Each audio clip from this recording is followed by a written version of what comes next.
everyone who believes say, Amen.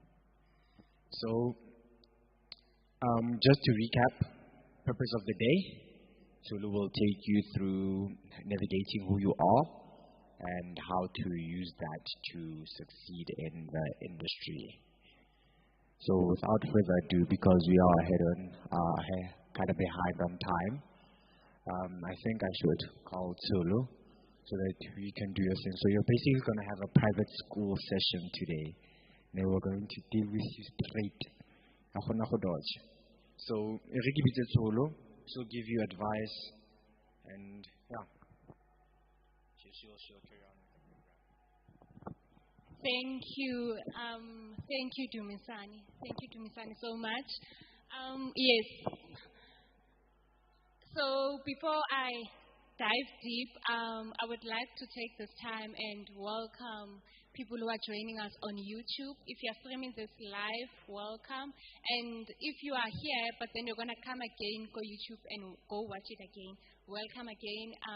So please like, and if you haven't yet subscribed, please subscribe to our page, and you can go on our page and see the previous events that we have been doing. So today's program is phase 2. In the meantime, they are projecting it there. So today's program is phase 2. So I encourage you to go back to the previous event that we had for last month. So it deals with phase 1. So let me just do a quick recap, and then we'll get to phase 2. So from phase 1, we learned more about who we are. We learned about our purpose. We learned what's the difference between a purpose and a career, and we learned how to navigate that. And then we identified that it first starts with answering, who are you? And we did that through 4 things. So we said, your values come into mind, your character, your passion, and your personality.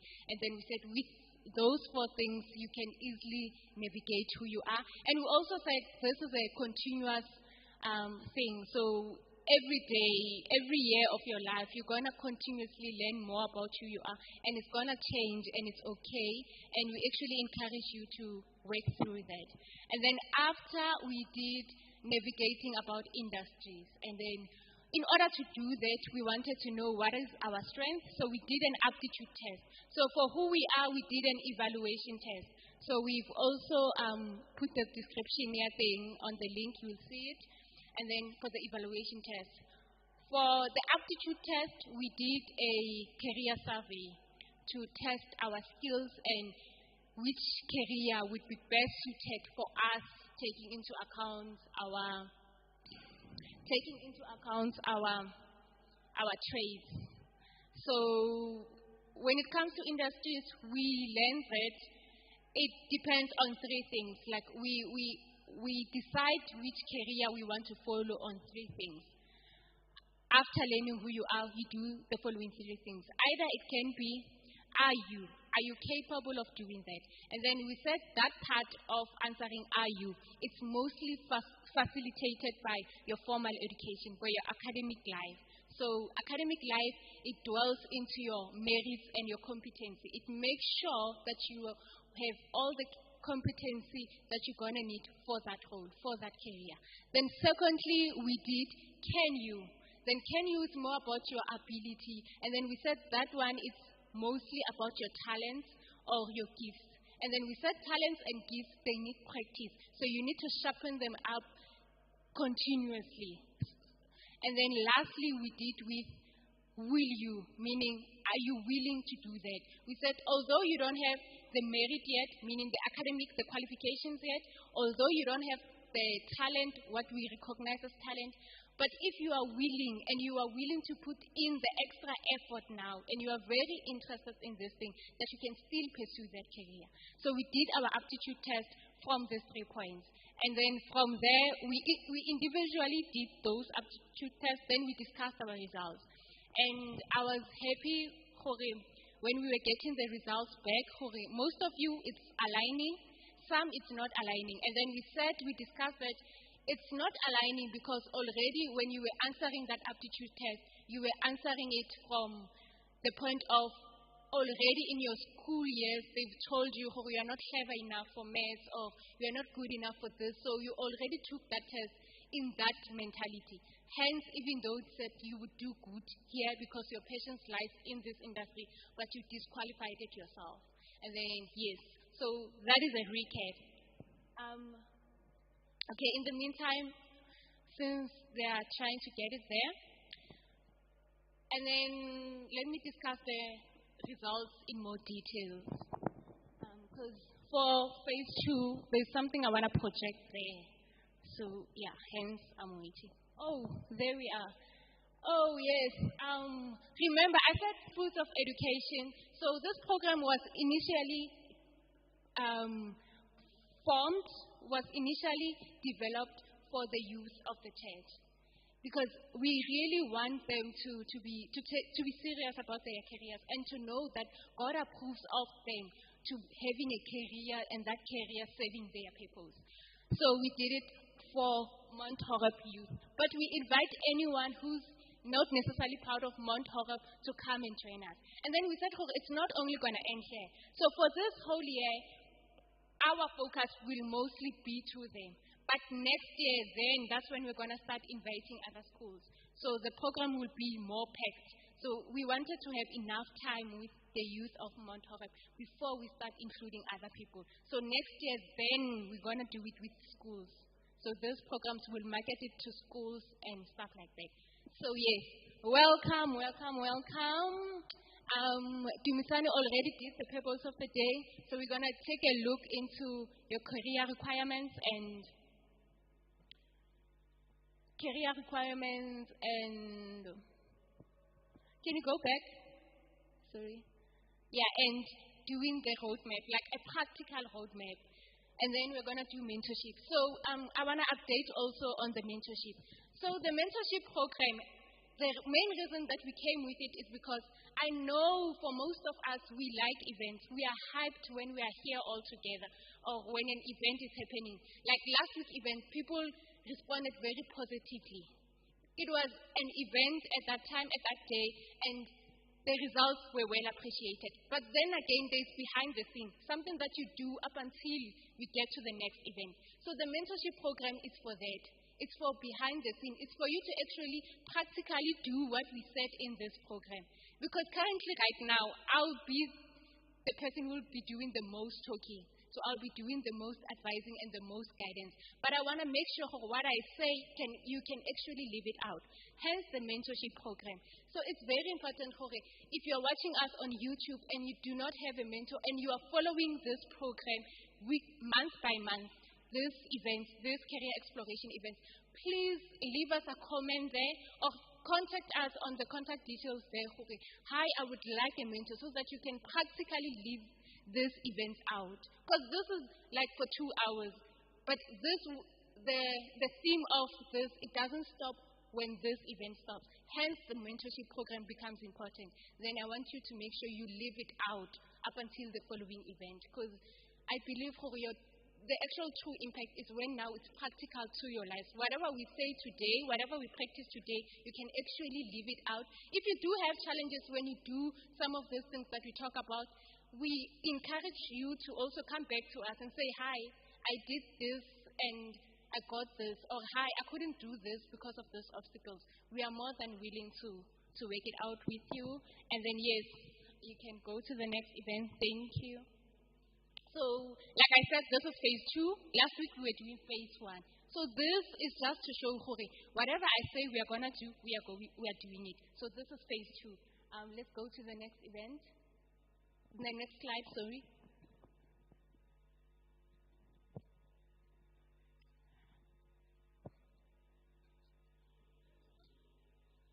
Okay, so we are having a bit of technical issues. So yeah, this is the second phase. Okay, so we can start the program of the day in detail. So we are starting with career requirements. Sorry.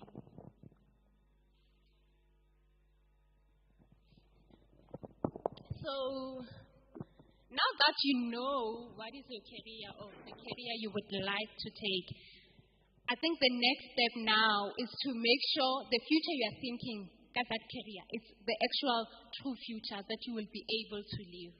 And I think the best way to do this is to look at the requirements. So the requirements, they sort of tell you, this is what's needed in this career. This is how you're going to live. This is how you're going to live and live your life within this career. So career requirements are the skills, education, specifically qualification and trades that are needed in an industry. So most careers, especially your formal, the ones that are associated with academics. So that one, there's certain skills needed, there's certain qualification needed, and there's certain trades. And these trades, we dealt with them when we were learning who are we. That career, that character, values, and your personality type of thing. So those are the traits they refer to there. And then the next thing is these capabilities increase your success in performing the duties and responsibilities that come with the position. Because it's one thing to get into the career and you realize that you do not like it, or you are not efficient, or you are not successful. The results that you are getting are not good results. They are not excellent results. And it can lead you to being depressed. It can lead you to not even having joy for that career. And it can also, like a worst case possible scenario, you can even change, like completely do a drastic change from one career to the next. So hence it's important to know what are those career requirements needed in your career.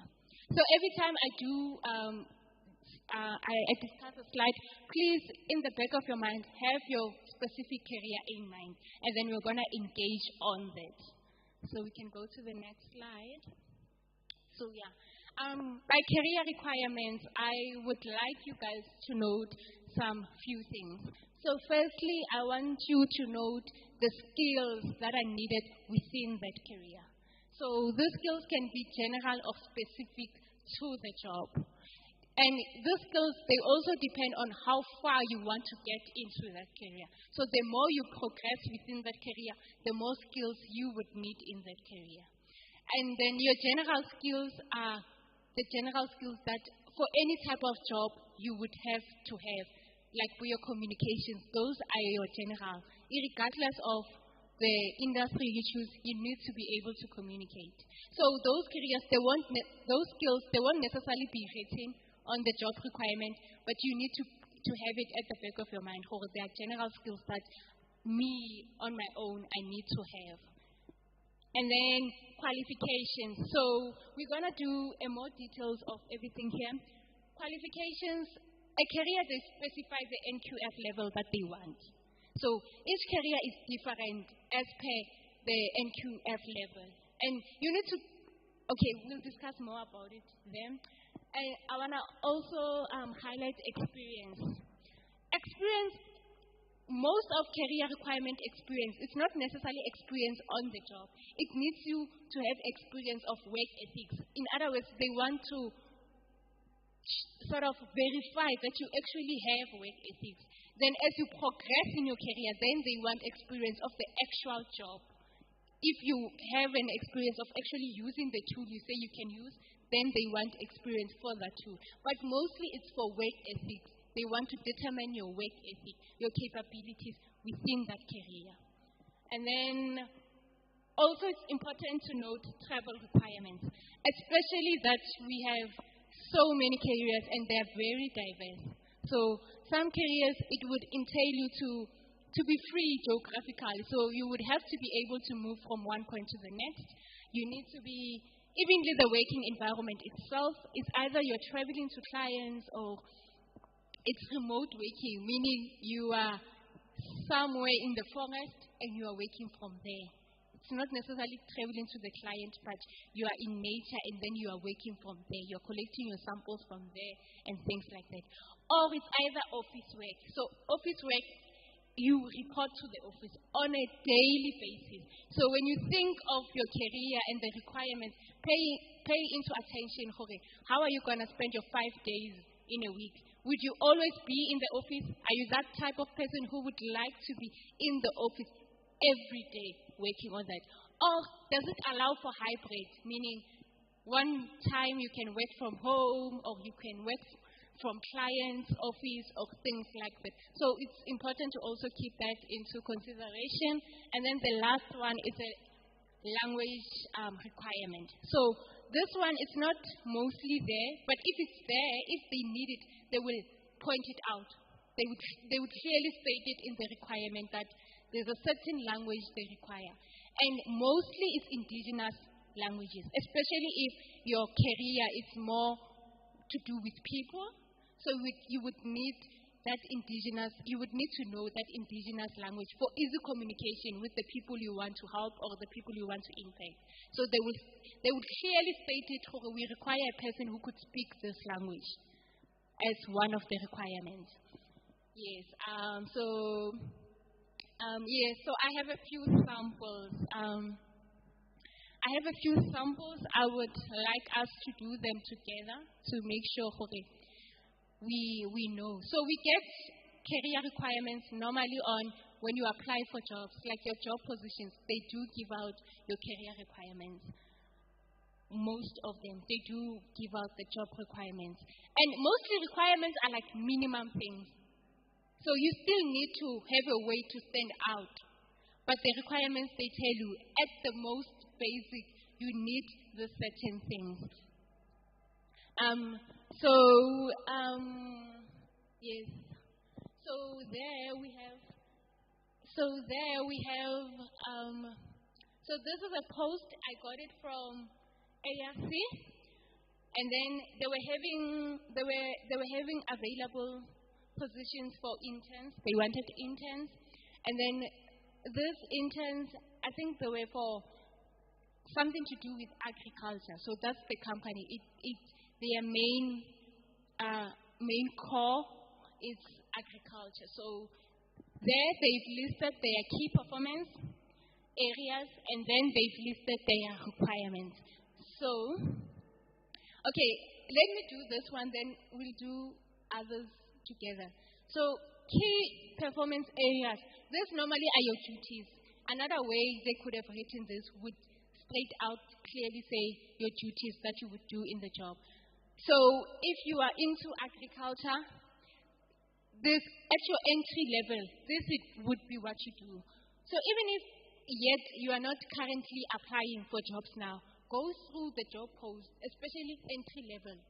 And then there's entry level, then there's your middle level, and then there's your senior level. So go through those job posts and see.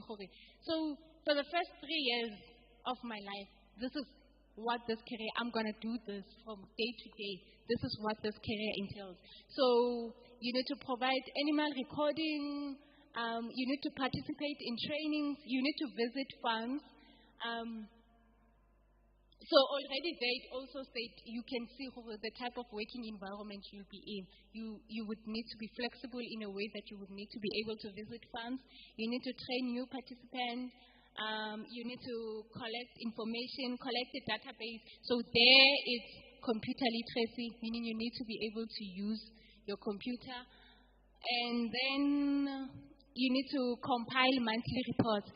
Then your writing then comes along, meaning you should know how to write your introduction, your body, your conclusion, what does a report entail. You need to be able to do that.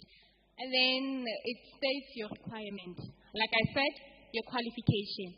So here they want a national diploma in animal production. So that's what they need for you to be able to get this job. So meaning now, if you've chosen agriculture as your career, you already know, okay, so I can do a course named animal production because they can hire for it, and this is the type of work they will do. I will be doing when I have an animal production. The next one is you need to be motivated and prepared to travel to farms. Like I said, you see, they clearly state it, you need to take this into consideration. And then good human relations, meaning they need you to be able to communicate and be able to build engagement. And then lastly, communication skills, written and verbal. So for agriculture, as an entry level, this is the type of atmosphere, the type of environment you are looking at. So then you go again, you say, is this the actual career? Am I really sure agriculture is what I want to do?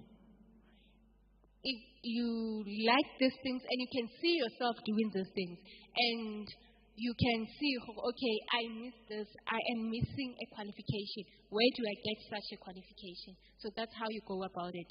Can we go to the next slide? Okay. So this is also from another post. So it's also there, it states your requirement. Firstly, it states your daily and your monthly responsibilities. So this is the same as there where they stated key performance areas. So you need to know, have in mind, every day of your job, you need to be able to do this. Then we have your skills and qualifications. Like I said, careers, especially the ones that are associated with academic.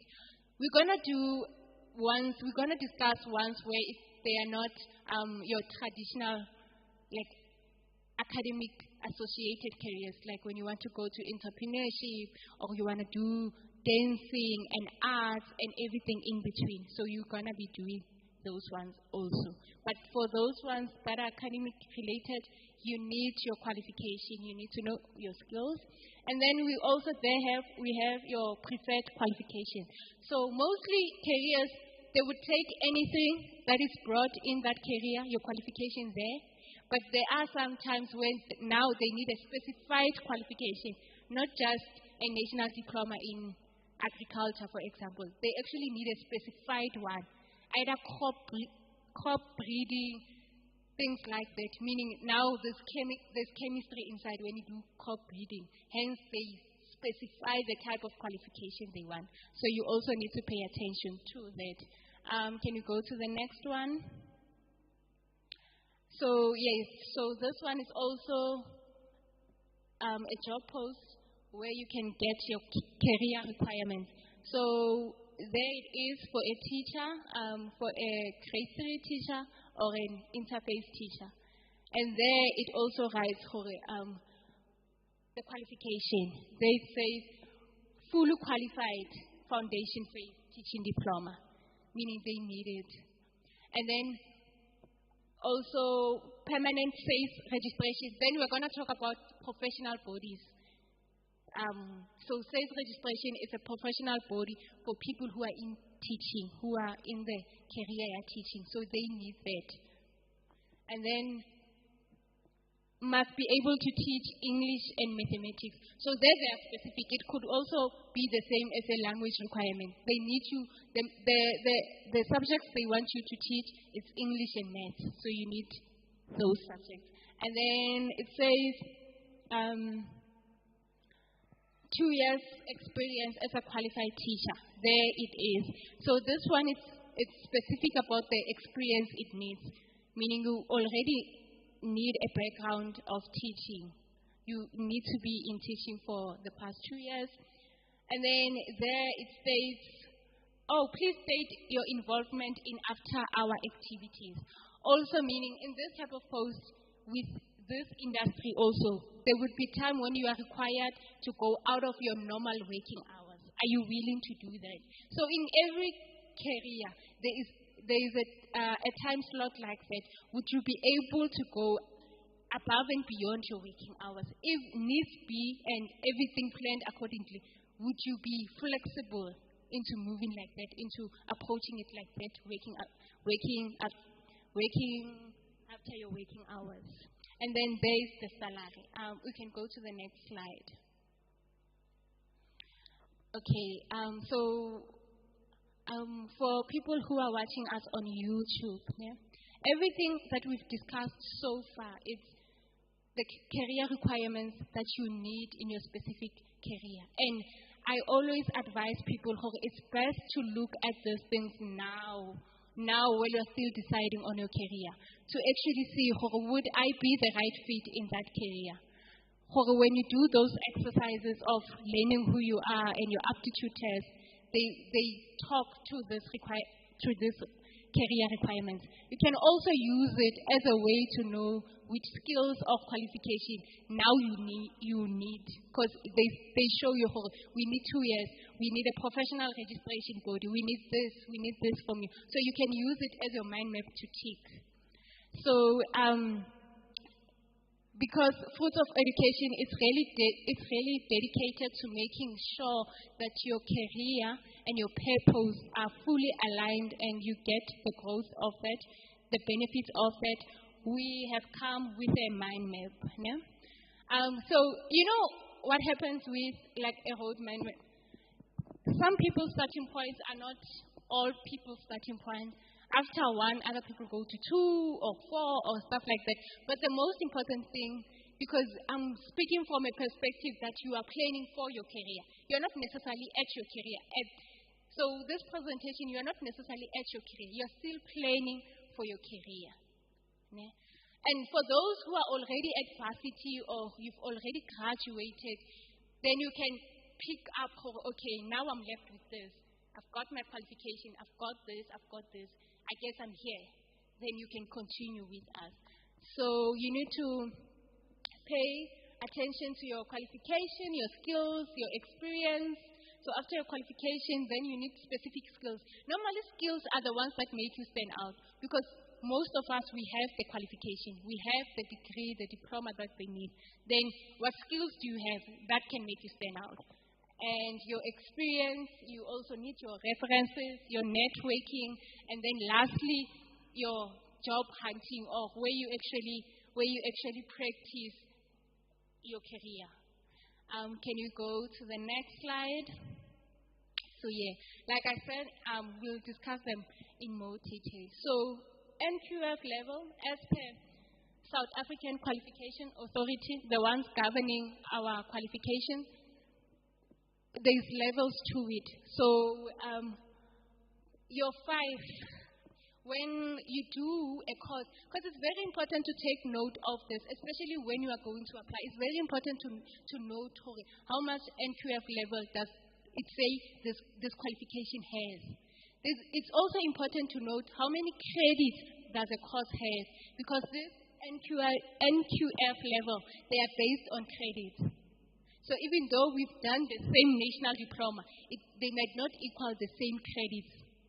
So it's very important to note how much credit does it have. And everywhere, especially in your public and your private educational institutions, in your prospectus, that document you use for applying, it writes what NQF level this qualification is. It writes the course, the credits for the course. In order to graduate, it writes there you need a minimum of this credit. Meaning you can add like your maybe if you want to learn Venda and stuff like that, you can add those languages in varsity. But they don't matter in your degree. Even if you fail it, you will still graduate because you've met the minimum requirements for this credit. You've met the credits for this qualification. So it's important to bear in mind the NQF level of your qualification, of what your career needs.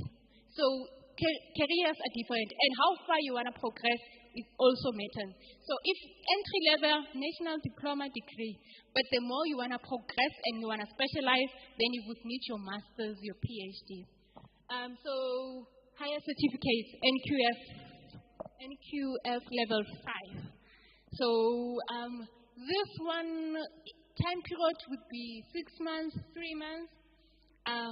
This award is normally people, they refer to as short courses. So these short courses, it's for, meaning what it actually entails, what it actually means is that they've given you the minimum to be able to do this job. Not everything within the career, within the job itself, but you have the minimum. So it's higher certificate. And then we have your diploma or your advanced certificates. So national diplomas, where do you get them? You normally get them to places where it's University of Technology, Tshwane University of Technology, Durban University of Technology, Central University of Technology, Free State Central University of Technology, your Valley University of Technology. So that's where you get your national diplomas. And even there, still on the course, on your application course, you need to pay into, you need to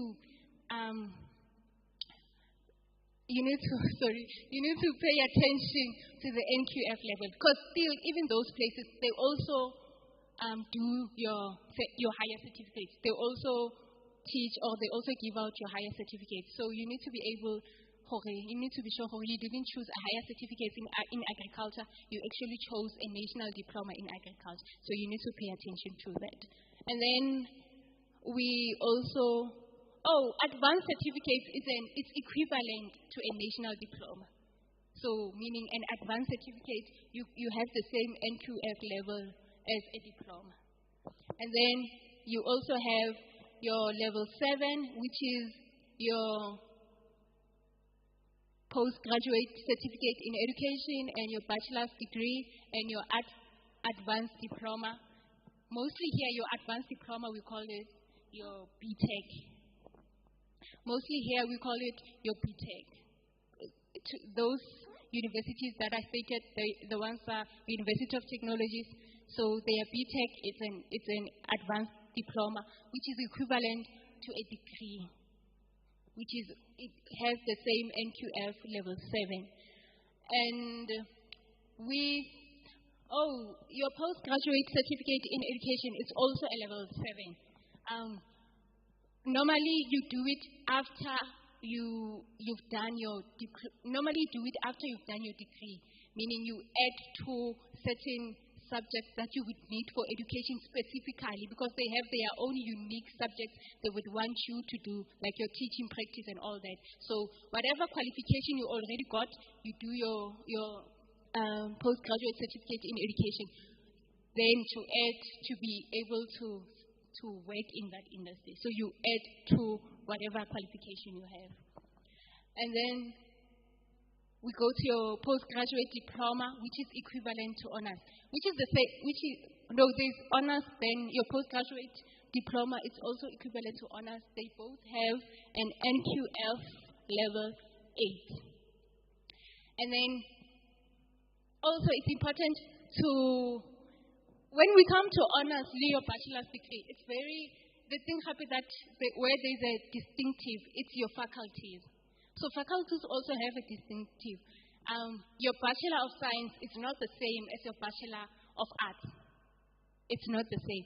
The courses inside are not the same. The credits inside are not the same. So,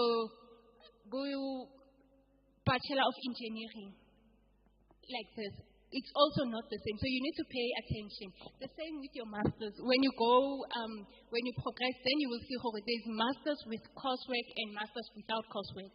There will be masters in science and masters in philosophy. Meaning when you did arts, anthropology, your social studies, although you're doing a scientific, like, I will use mine because it's the best one that I know. Although you did your scientific environmental science, you did physics, your chemistry, all your zoology, your botany, you did everything science within that module.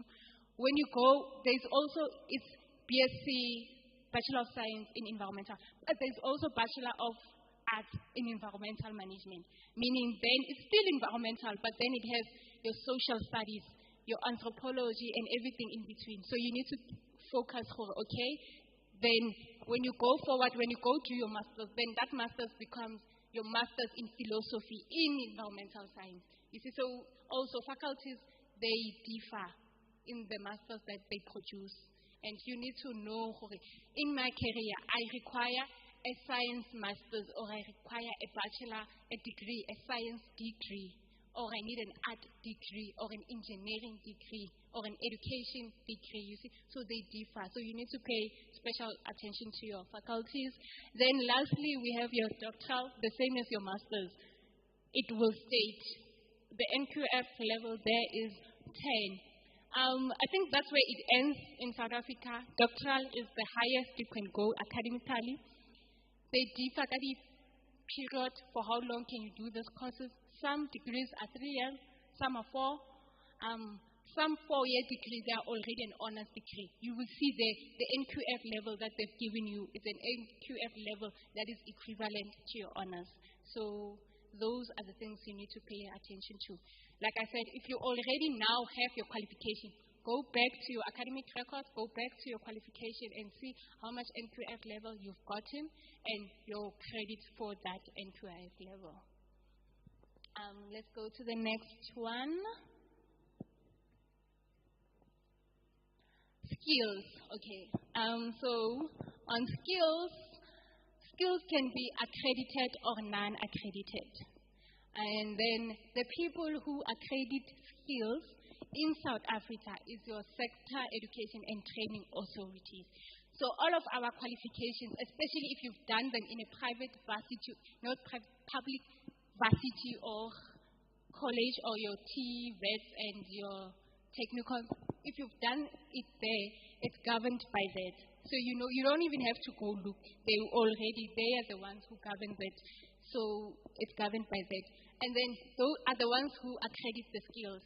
But other service providers can apply from these people to go give you a certain skill for a certain tool or a certain technology program. So service providers, they make a request. They request for them to have, they are saying, we have the competent skills to teach these people how to do this. We'd like you to credit our skill.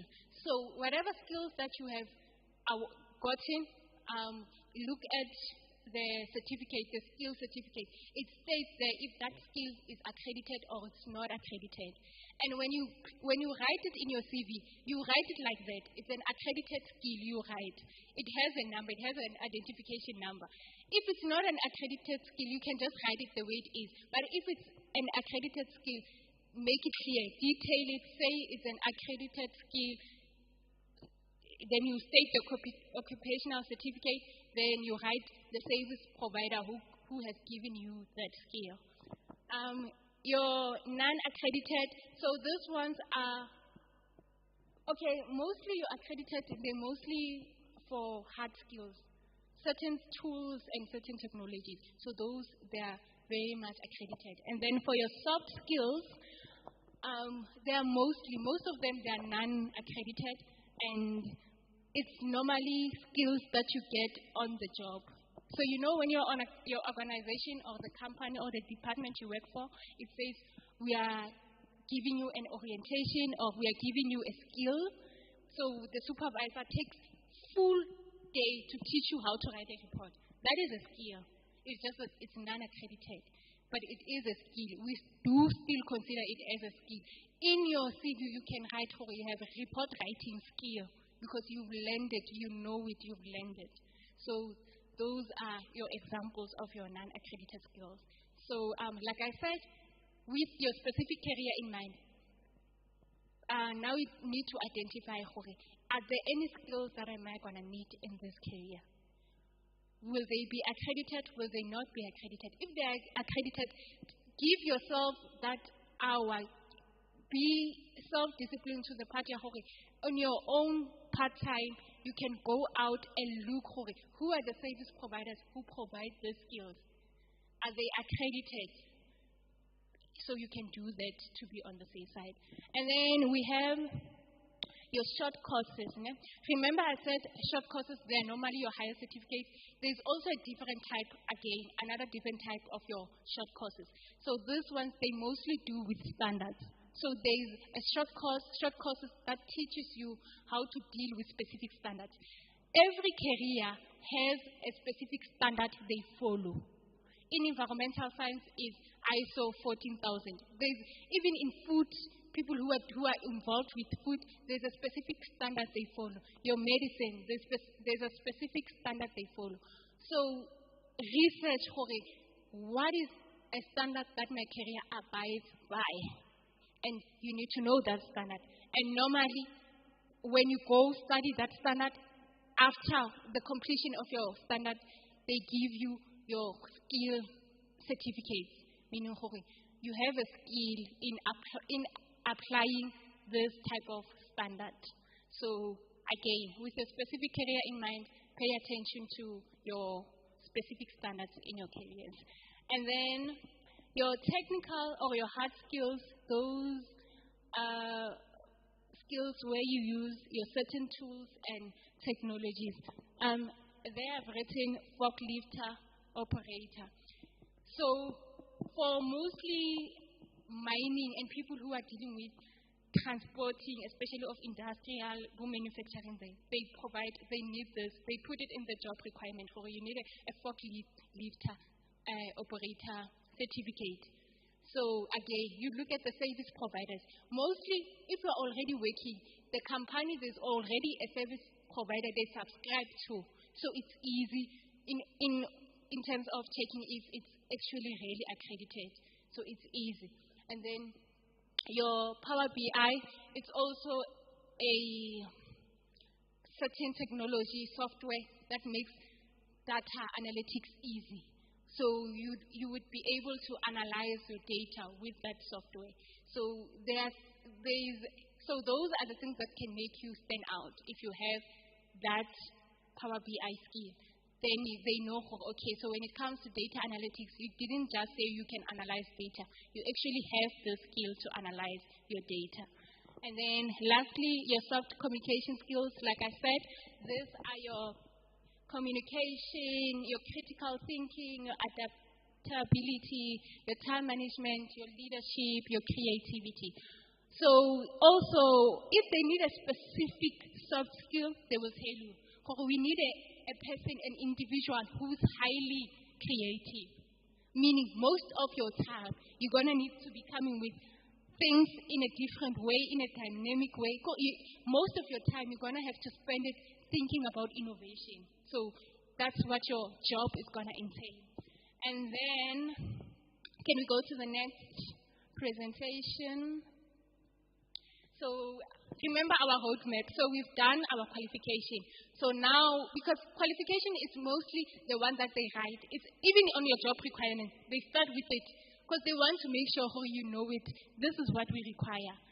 So if you feel like you don't have the requirements, you are saying you don't meet the requirements, what I encourage people is make sure 100% the 1 year, your qualification, you meet that requirement. If they say they want a BSc honors, please make sure it's a BSc honors, even if you apply with a degree. But their minimum requirement, they want an honors. The rest of the things where you don't 100% meet the requirements could be your skills, could be your experience, could even be how well-versed you are. There you can show them, you can work your way towards it. But qualification is very important. So make sure you get the right qualification that suits your career. And then after getting your qualification, remember what I said, qualification, we're going to have, most of us, about 20 of us, we're going to have that qualification. So you need something that is going to make you stand out. So those are your skills. Even within skills, there are accredited skills where they actually need you to be able to operate this machine. That's what you're coming here to do, to operate this machine. So they need you beforehand. Some companies are lenient and say, we will provide the skill to operate this. There's a difference. If they already state they need the skill, especially in your progression in careers where now you're in middle or senior level, they already need you with the skill. So there, please make sure you meet that requirement. And then experience. Like I said, experience, there they want to test your work ethics.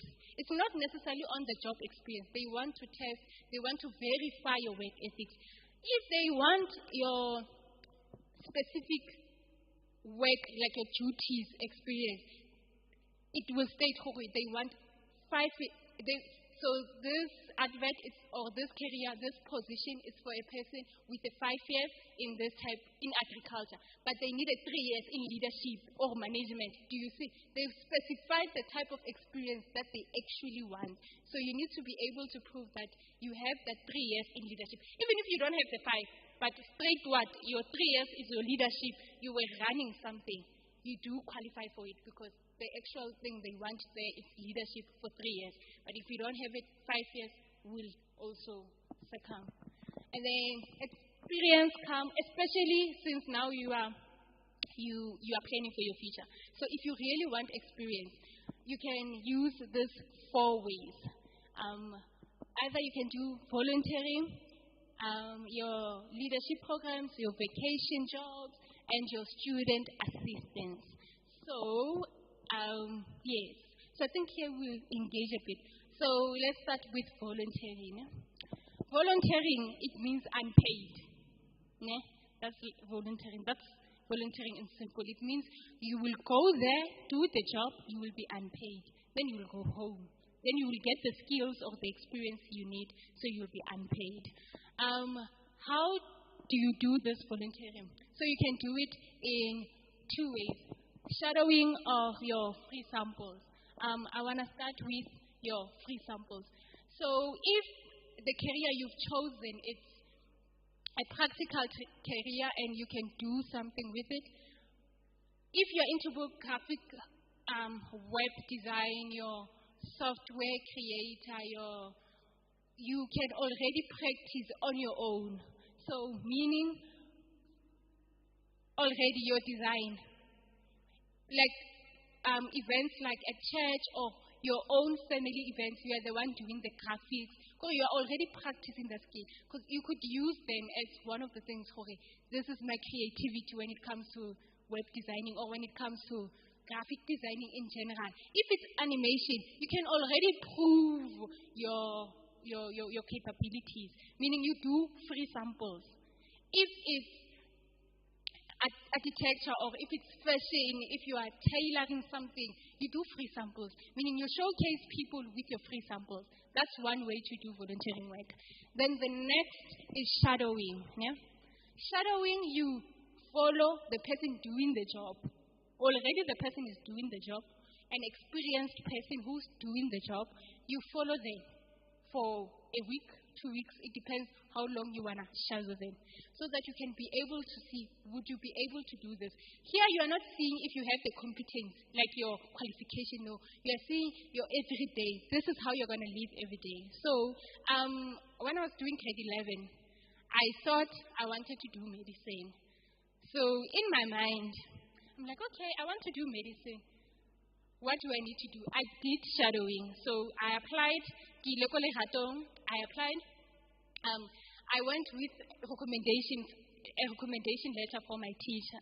So my life science teacher motivated for why they should give me that time, why they should take their time and shadow me. This student is a student of mine. I know her. She is good. She wants to pursue medicine in a career. She doesn't have enough this and this and this. And he believes that this shadowing program would allow me to get to see if I'll be the best fit, if medicine is the career I want to. I got that. I got my own motivation why I want to do it. In letter, the one from the teacher, it was school stamped everything. My letter, I'm the one who wrote it. Hi, good day. Good day. My name is Tolu, blah, blah, blah, blah, blah, blah. I foresee myself, when you're selling yourself, this could be possibly, can see myself, like my dreams, I'm at the edge of my dreams, I'm at the cliff, please allow me to shadow you at your work. And then I had those two things, and then I went, like everything, guys, you need to endure. I think I went 2 or 3 times before they actually agreed, but I went there, and I did an appointment. When they finally agreed, they allowed me to shadow them for a week. No, for 2 weeks, because we were moving around different, what do you call them? The departments also. I think they call them departments. So it will be your psychiatric, your labor. So I was shadowing the doctors there. And then, I think the first day I came, it was like orientation. So they were telling me, this is the doctor you're going to do on this day. This is the doctor you're going to do on this day. Just like that. We were 3. It was me, Kumo, Tapali. Yeah, we were 3. So they were like, this is the job you're going to do. This is the doctor. And these doctors, they do this and this. And also to show, to test how well do I receive patients, stuff like that. Because some things we do them theory. Well, I was good in life science, good in math, good in this, but not necessarily the practicality of it, having to deal with patients. So when I got there, they agreed everything was nice. I got a start date for on this day, you arrive at 8. The doctor will be here, you meet them there. They gave me a pass, a card pass for the gate for me to be able to enter inside the department, different departments. They gave it to me.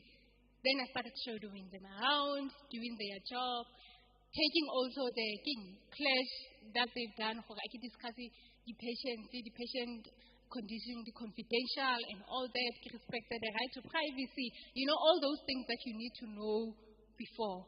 So I also did that. So on the actual job now, I'm shadowing that doctor. I think this one was, so the two doctors whose work stood out for me, it was the one in psychiatry, and then the other one was in labor. So those were, I also did a few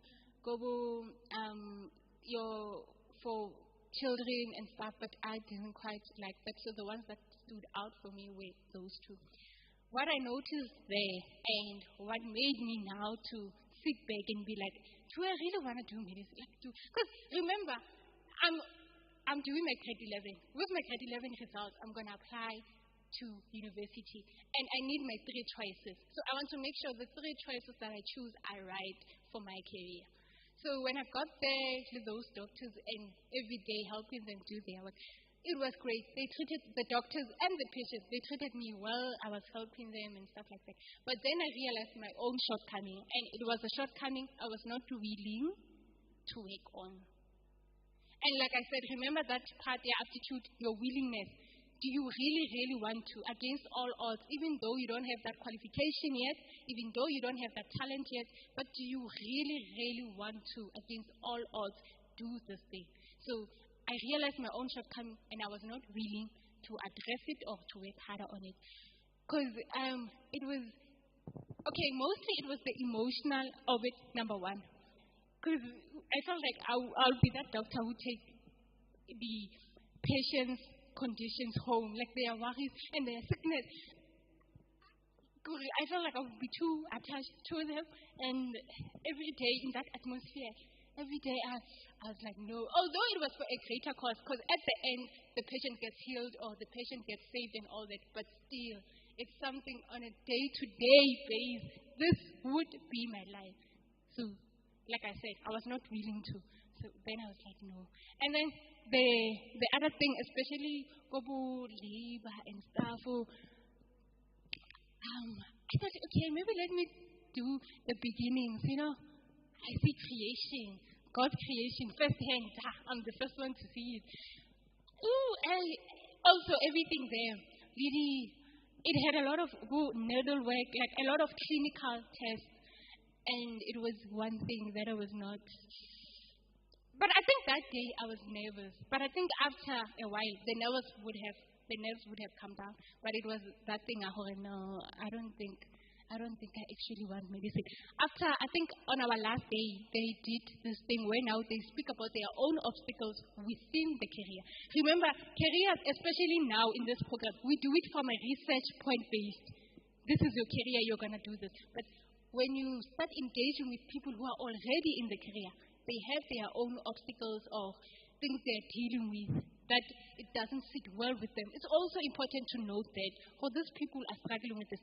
I'm not saying don't do that thing because people are complaining about this thing. You can always be that one who work against, who have victory in that area, but make sure you engage.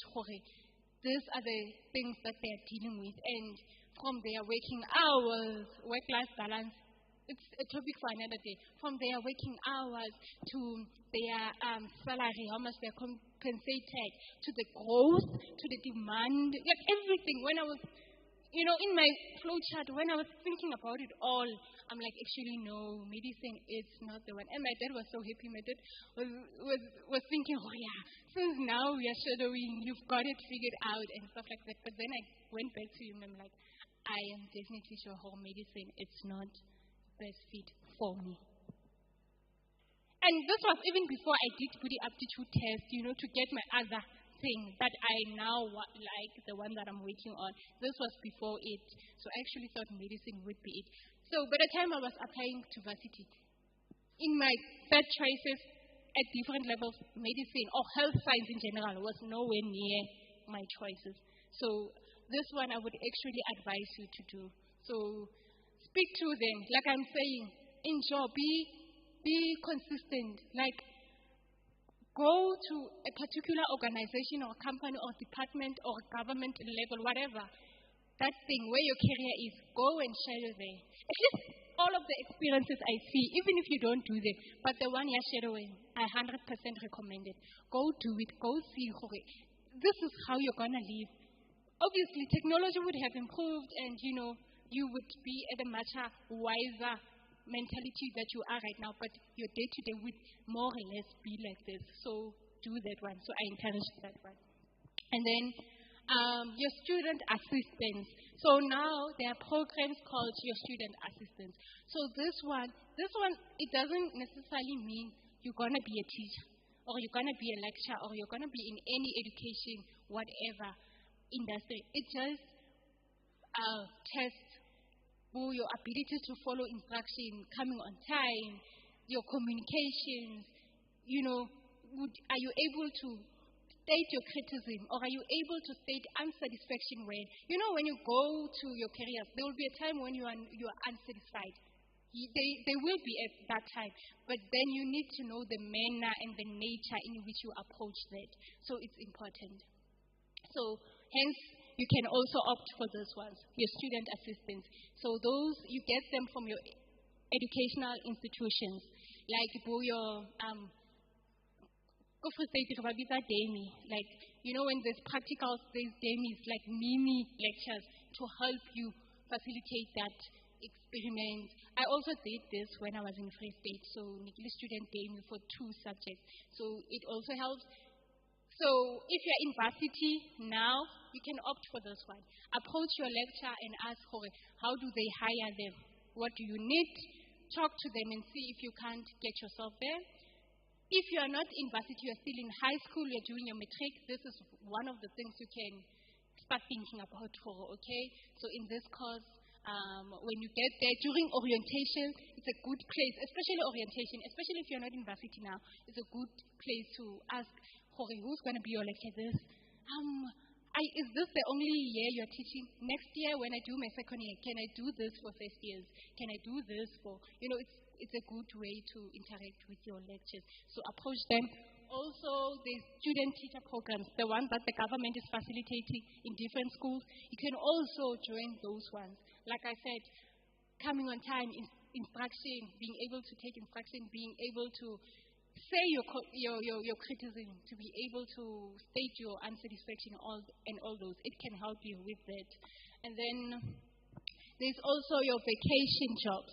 So these ones, they're normally referred to, they are actually called your holiday jobs. So this one, you think you are free, especially when you're doing like your grade 11. I know you're going to worry, next day matric, this is your last time to have fun. That's not actually true. But also a debate for another day. So when you're your grade 11 or even your grade 10, because grade 12 it gets very hectic. I don't think you will have time to go do holiday jobs. Holiday jobs, most of the time they pay. If they don't pay, it's volunteering. But if you say you have a holiday job, they pay. They don't pay you the same as they pay permanent staff, but they do pay. So mostly you get it from your retail stores and some of the internships, especially if you have a bursary. If you're a bursary holder, most internships, they have vacation work. Actually, about 80% of internships, they have your vacation work. Whoever is your administrator, talk to them. Ask them, how do you join your vacation work? So those ones, bursary holders, I know for sure, if they have vacation work, then you would get an experience that is in the job. But even though it's your vacation work, you won't necessarily be doing your job. You might do your reception, you're answering the call, you're filing your bookkeeping, but at least it's on the job also. Then your last one is your leadership programs. Remember, you are in grade 12 or you're just after graduation. Especially when you apply, they're going to want experience and you don't have it. But although they say work experience, do not leave that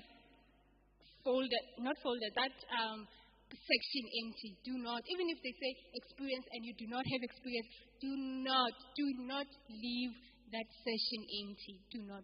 This answers how you can get your job experience. So your leadership programs. An example of one will be Fruits of Education. I'm also advertising. If you wanna take part, Now you are a participant, getting the benefits of the program. So you are not taking part. You are not like administrating it. So you can't use it. Now you are the participant benefiting. But if you want to be part of the administration who actually delivers this program, you can come see me after this. So that was the advert. But yeah, or any other NPOs. But normally they take serious on your leadership programs if you are actually managing or leading it. Like being a member, it's not the same as managing, because when you say you were managing or you were facilitating, then they can ask you, what were some of the difficult challenges you had when you were facilitating this? So most of the things I had to deal with was how to organize my audience, how to get engagement from my audience. You see, you were not necessarily a member of a program. So I would encourage you to choose one. You don't have to choose all the programs. It doesn't even need to be in your career specific field, that program, that NPOs, those initiatives. Join one initiative and dedicate your time to that one initiative. And most of initiatives, like Fruits of Education, they normally occur during weekends. So they won't mingle with your school life or with your job life. They mostly happen. And there is a lot. Like even in Kagiso, there are a lot. Facebook page, when you just say Kagiso NPOs, there's a lot. Like a lot. So there's no way where you can say, I don't know which program, or there are no programs where I live. There are many NPOs that you can join. And actually, they are looking for people to volunteer for Horeb in order to facilitate and manage it. So choose one NPO. So this is a way in which you can prepare for your experience. But remember, experience also entails the 1 year on the job. After having an internship for a year or 2 years, then you can state your job experience because you were working there. If you were a candidate attorney, you were working there, you know your responsibilities. On your job experience, those are the responsibilities you list, right? Yeah. So I feel like it's easy to fill in such a year experience when you've already had a job. So it's easy. But when you are outside looking to get in, it's very hard to know how to answer that experience. So these 4 things are the ways in which you can say you've had your job experience. Meaning they just want a way to attest or to verify your work ethics. This you could say, okay, I worked this, I went through those challenges and I got this. So looking at these experiences, I don't know if this will be able to move. So also for those who are joining on YouTube, you can also comment there, Hoyi.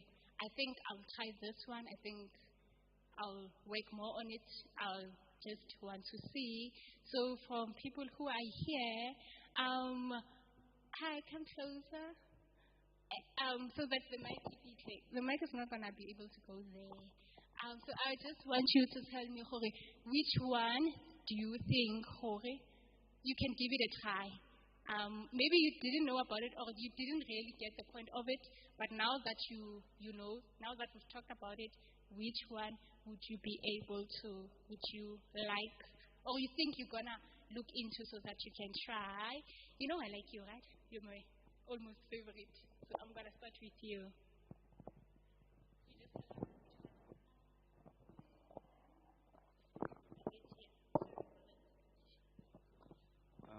I think I'm going to try a vacation job. Yeah, to get money aside, and make sure I have enough money to start my career.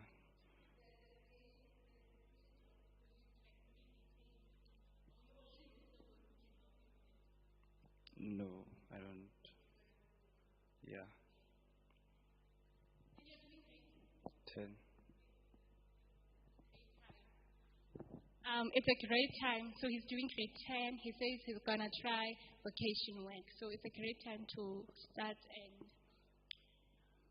figure that chapter out. Do you want to try? Can you please stand up? Table would reach that. Thank you. So I'll try volunteering I'll try volunteering and also student assistance.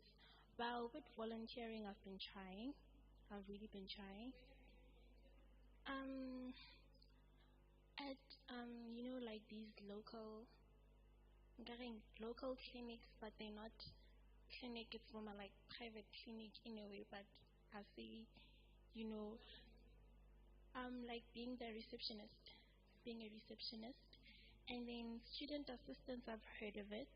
They've recommended me to try for Skolong, hence I'm in university. So yeah, I think when I go back to campus, I'll definitely try student assistance. Okay. I don't want to leave you out. Do you want to share something? Okay. Okay. Thank you for those. Yeah, just choose one and then see how it works out. Especially if you are in high school, you have a lot of time to, do trial and error. And then, because those are the people you're going to write on your CVs. Make sure you have a good working relationship with them. So try one and have a look at it. So yes, let's go to our next slide.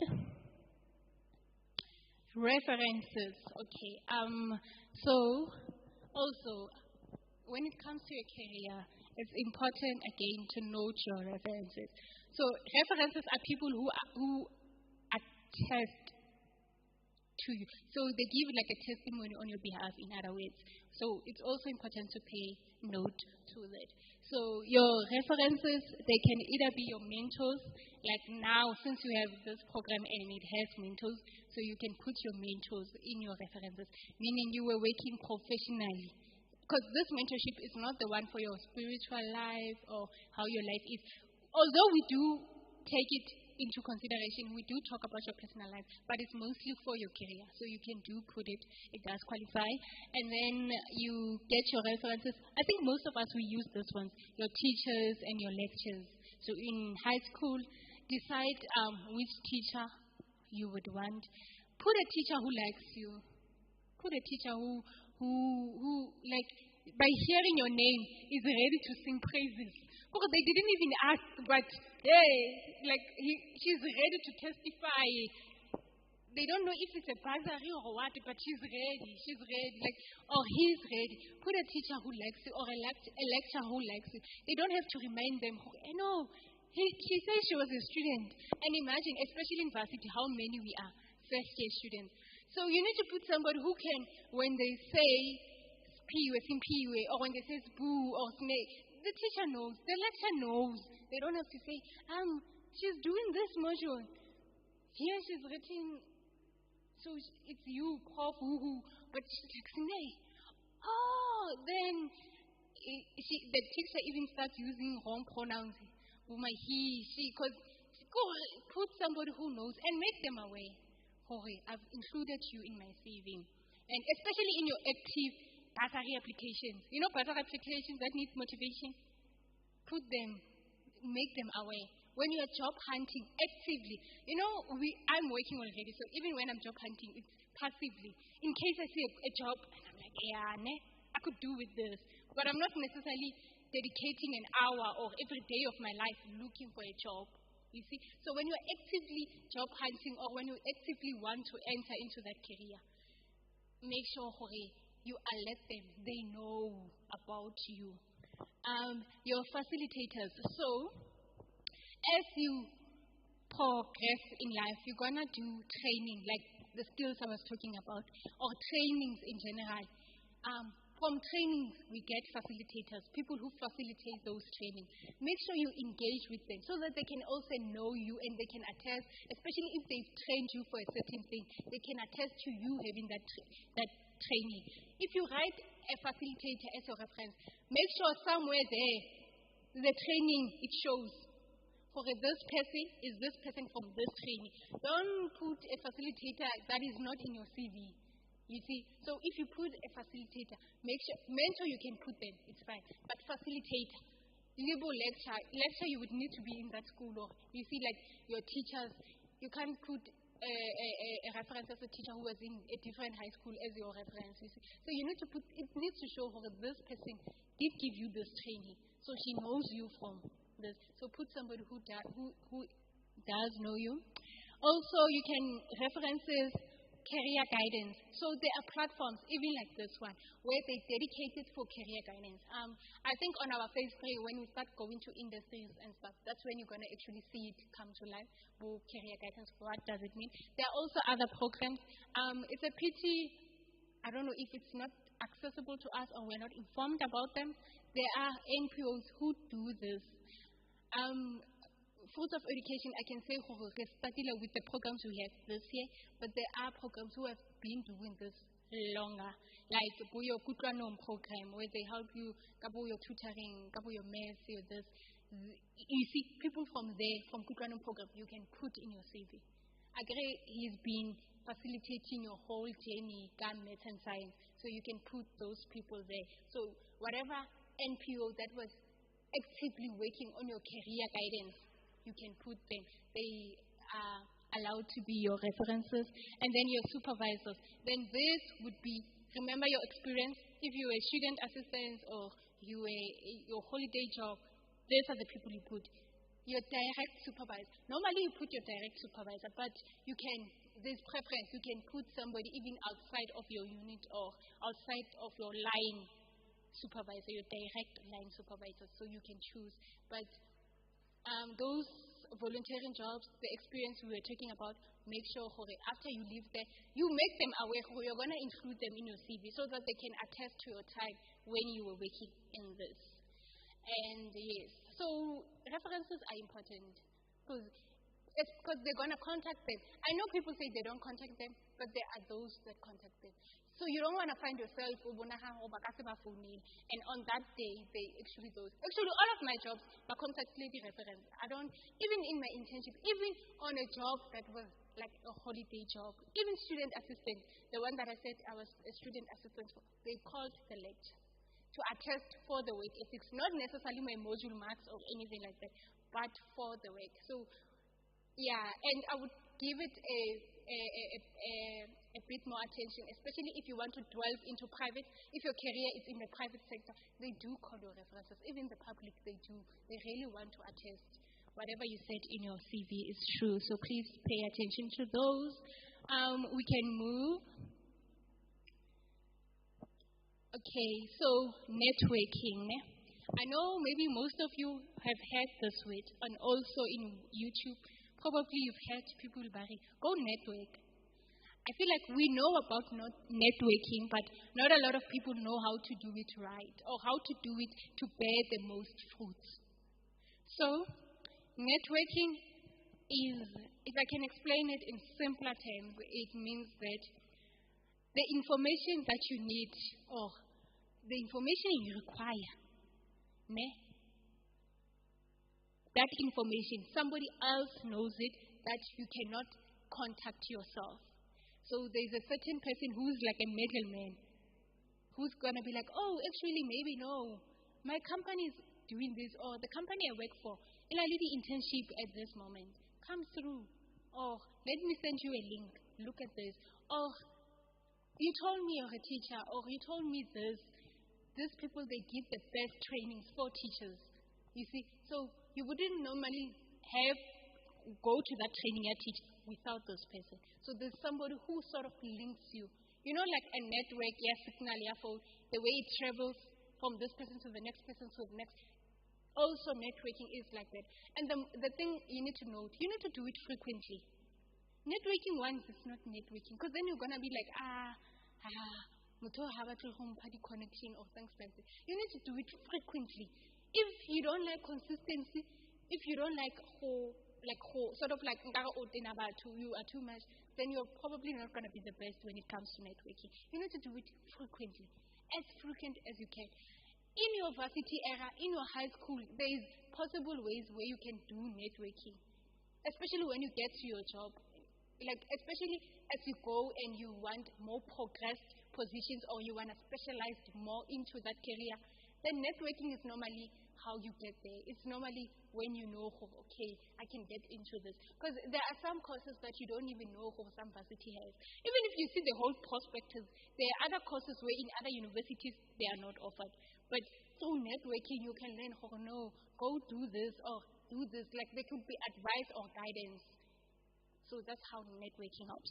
So networking, where do you do it? How do you do it? So we first start with your varsities or your high school, like any educational institution.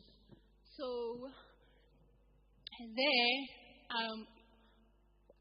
so I don't know if it still happens, but I think it still happens in high schools. There's especially in your grade 10, 11, 12. Now they are more serious and more conscious about your career. So there's a specific period or thing or time season they allocate for you to get to your career requirements and all that. So they will make trips or they will make programs similar to those ones where a person will come, they would talk about different industries or they would take you to different industries or they would find a way to put you there in those industries. So right there, network there. If there's a firefighting thing and obviously not all of us are gonna benefit from programs. Even with this one. Not maybe everybody who does watch this on YouTube would benefit from it, but there would be those who benefit. If you feel like education and NPOs are your thing, contact us. So if you feel like you went to that career guidance and it was about firefighting and firefighting is your thing, or security, but you don't just want to be a security guard. You want to delve deep into security and see what the whole security thing is all about. When there's opportunities there, network there, because you know who it's there. Like when I was there, if I already wanted to be in medicine, that was my chance for networking there already. You see, so that's how you network. So for people who are in universities and they've graduated, like a group of people who are in university, they graduated, we call them alumni. So these alumni, the individual person, after you've graduated, they still send you your emails, especially your faculties. They still say, this conference is going to happen. Sometimes go click on those things and see what are they saying, which conferences are near, so you can use that time to network. Because I know varsity emails, they don't die. So continue looking out what's on. And then, also, if you are doing your honors and your masters, there are times when now we present our thesis. And when you present it, we present it to a professional board, to a people who are already articulating it, to a people who are policy makers within your industry. That is a good time. That is a good chance to now network. Because, I think, when I was there, it was people within my industry. And most of them, they were in senior, but there were those in middle. And there were also those who were in entry, but most of them, they were from senior. So they could tell you in this, they could advise you, they could tell you this field in Alibazar. Bazar is not open for everybody because you presented on this or because your data collection skills entailed this software, you did Landsat you did your ArcGIS like this, then please go do your master's in this, or please approach this company, things like that. So those presentations, especially that is thesis, that is a good time to network. So do not miss that opportunity if you do get it. And then also varsities, pay attention. It depends on faculty. Some faculties, they put more attention to making sure that after you graduate, you're not just a graduate state in their universities. There are programs like that, not a graduation state. In your varsity state, you can look for how do they help graduates to get jobs or to be more secure in the career and stuff like that. You can, if they are not there or in the website it's not there, go find out from your faculty, student wellness thing like that in your faculty. Go find out how do they support graduates. Live from that, you can gain your network from that. And then the other one is join a professional body. I almost said scientific, but I know accounting also has professional body. So most academic careers, they have a professional body, meaning aside from people, remember CETA is a body, it's an authority that controls who your training, who your qualification, right? But then for a little professional bodies, the same, or how CETA works, they control that. They control what gets to be worked in this industry, what gets to be documented in this industry? Where are the gaps? Where are the loopholes? Where do we need new innovation? Where do we need new technology and stuff? So there are professional bodies, education, every academic career field in a professional bodies. So take the time and learn what is professional body for agriculture. Who controls the concept of agriculture? Professional, because you're going to work there, you want to impact there. So you need to know your professional bodies. Membership costs. Professional bodies, you pay a membership. And like for your 500, your 800, it depends on your membership. What I'm saying is go subscribe. Meaning join. When you say register, log in. Register and log in so they can send you announcement.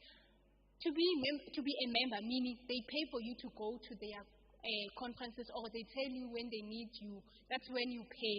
But there are also non-paying benefits to joining professional bodies. So professional bodies, they are registered, all of them. All of them, they are registered. They are legally binding. They are all registered. The other bodies that are not registered are your associations and your societies. So in my field, we have what you call South Africa Council of South African Geographies, SAGCA. So your Society of Geographers in South Africa. So there, that one you don't pay. It's a society, meaning they tell you when they have conferences, seminars, trainings. They do give out training, meaning they want to make sure whoever gets to be in geography, they get to work out. So geography is more of a society, because that's where you get to see who are there fruits, are you impacting? Is what your professional body saying impacting people or doing the actual work? It's like you're monitoring, level feedback. That's association. With professional bodies, they are scientific, like the one who I am registered to, it's your South African scientist, natural science scientist. So that one, it controls the work that I do. Every time I submit a research, I submit data, I need to make sure it abides by that. I need to make sure my conduct when I'm doing my work is by that. So that one is now and making sure, and it gives regulations and all those things that I need to abide by. And then societies is, you did a study about river pollution. These are the people living in an area but affected by river pollution. You see the link between them. So in both ways, you can network in both ways. So if you subscribe like now, so you see mentorship program, that's why it's important. So in your mentors, you're going to tell your mentor, what is a professional body? Did you subscribe? Meaning, did you log on? Are you a user? In other words, I'm saying be a user. Go log in, create an account there and log in. Thereafter, look at different associations or societies within your field and join them. This one you join them because they are free. If you are paying, I think you are like go VIP or you are the one doing the coordinations, but mostly it's free. So yes, which associations have you joined for your industries? And then also you network through social media, meaning you follow your institutions, you follow your companies, you follow your departments, your government work that you want to be into. If you're into book creativity, you follow people, innovations. You know, the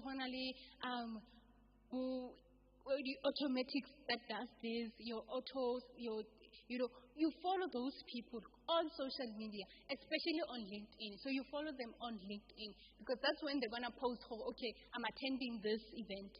I'm at Durban attending this event. I'm Joburg attending. So when it's near you, you will be able to know, and then you can make means to go attend those things because you are following them. So yes. So most of the things, I'm the one, okay, before I say this, let me do the last one. Register or sign up for NYDA, National Youth Development Agency. I feel like every youth should be signed up to this. Either way, not just for networking. As a youth, you should sign up to it. So it's a way in government a facilitator how youth get into careers and how successful, how well are they in their careers. So you sign up for it. When you sign up for it, what will it show you? It would show you programs within NYDA that they have. Example, your YES programs. Have you seen internship and says yes? It's under YDA. It's your Youth Employment Service, meaning it's a government initiative that wants to get youth employed in specific industries, not just employed, but in specific. There are industries where it's very, especially with the history of our country, there's industries where it's very hard to enter. Your breakthrough in that career, it's very hard, especially your scientific, because you lack the tools, firstly.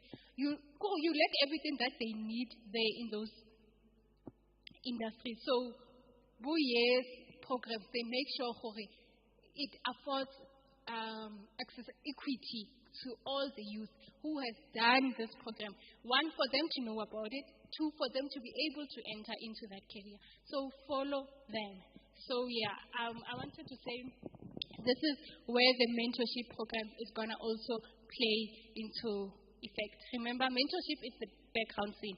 I know it's nice when I'm the one saying it. You could be like, these things can really work. But when now it's your time to go and do them, it's a different story. Hence, we did the mentorship program so that, because the next event is going to be in May, first week of May. You see, it's going to be a period from when you last had me to May. By the time it's like 30 April, you would not be as hyped as you are now. So hence we initiated the mentorship program so that you can be able to work every day on those things with a mentor to assist you. So yes, we can go to the next slide. So yes, so this is the last in your roadmap into making sure you achieve your career and you make sure you can achieve also the career requirements. So once you know the qualification you want, once you know the skills that are needed and the skills you would like to use in order to stand out, once you know who to put in your references, once you know your experiences, once you know how to market yourself for better opportunities. Remember, better opportunities, there's core better opportunities, like for you to be able to go to varsity.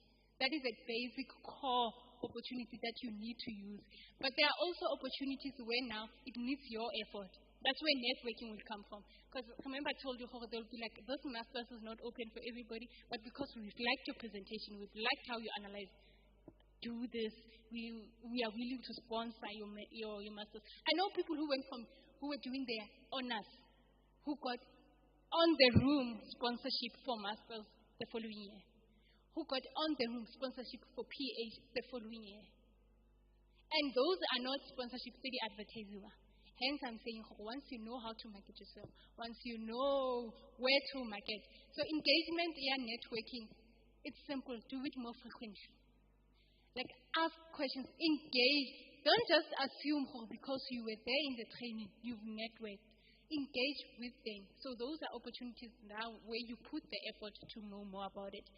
Lastly, job hunting or your application. Now when you actually enter, how to enter, like a practical way. So I felt like this will need a whole event on its own. How job hunting techniques, how to do with your CV, how to structure your email when it wants an email, how to write your cover letter or what we call your motivational letter. So I felt like this on its own is a whole event. So we're gonna on our upcoming event. So if you're on YouTube, stay tuned for the next event, next month. Be alert on that one. So it's gonna deal with job application. So and now, job application. Basically, then you will be entering your workforce. And like I said, these were mostly careers that are in academic. So if you're interested in, so what happens if you're interested in careers that are not necessarily your traditional academic routes, like your dancing, social media influencers, engineering. There's some engineering where people are creating electricity, especially us since we work in clean energy. They're creating electricity from the animals. Animals, they conduct electricity, they do this. So such innovations, such careers that don't necessarily go within this route, then it would be best in those careers they also have the career requirements. They're just not like, you saw that sample that I gave for your skill, your in. They're just not like that, but there's also career requirements. If influencers, dancers, your fame and how you get paid and how you enjoy your work, it's mostly the exposure, meaning you need to be on the spotlight. How do you get to be on the spotlight? Then you look at ways to maneuver to that.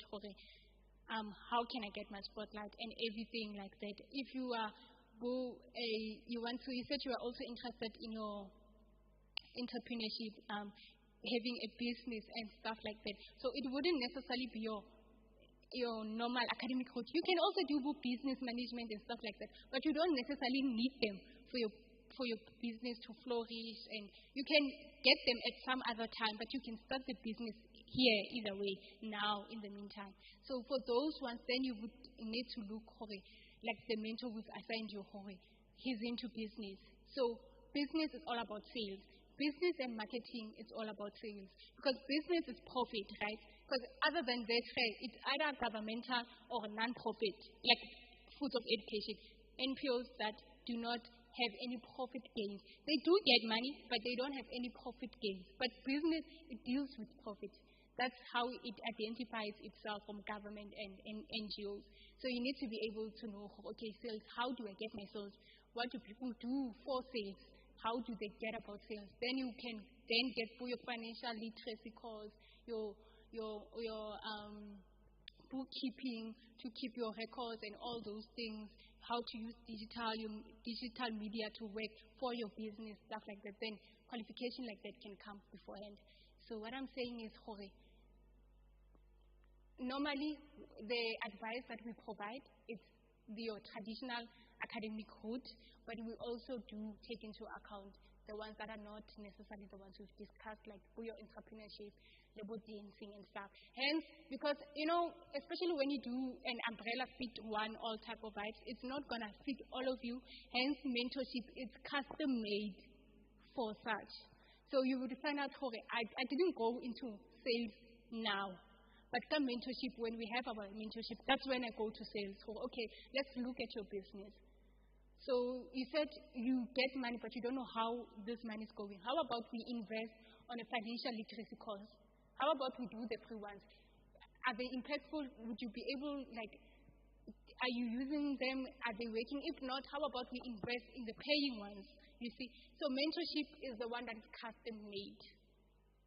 Yes. And then, yes, this is our upcoming event. I'm so excited about this one because we're going to do a digital job fair. Previously there used to be tents, the companies did, and you guys would give them your CVs, probably phone the following month. It's going to be like that, but digitally. So we're going to do a digital job fair. So I'm excited for this one. Even there in YouTube, even if you're not actively wanting to apply or actively wanting to enter into your career now, come so that these are the things I'm going to be alert of once I get into that market. So do join us. We can go to the next. Oh, yes. So part one for the event is done. So we covered your career requirements. And then we've also covered the roadmap, how to get to those requirements, right? How to get to you need your qualification. So also we didn't address topic, metric, and how important it is to do well in your metric so you can strategically make it. Because qualification, the APS, that's how they filter for who should be in this and not like that. So we would also cover it on our, not the next one, but when we do mass application for varsities. That's when we're going to do performance, your metric, the performance, how important your first year actually is in varsity. So we're going to deep dive then when we do that metric. And then yes, I would like to call to Misani at the icebreaker, and then after icebreaker, it will address and communicate more on the mentorship and for people who would like to join us. So yes, so people who back on YouTube, You can just look at us as we do our icebreaker. Hopefully that is motivation for join next time. So yes, we've designed a time for a icebreaker for a little while. Now 13:38. I think by 13:48 or 55, Dumisani will tell us we'll be done with icebreaker, and then please stay tuned, especially for Facebook. Please stay tuned for mentorship so that you can contact us knowing exactly what mentorship program do we offer. So yes, let's welcome Dumisani, and then we'll be back for mentorship program.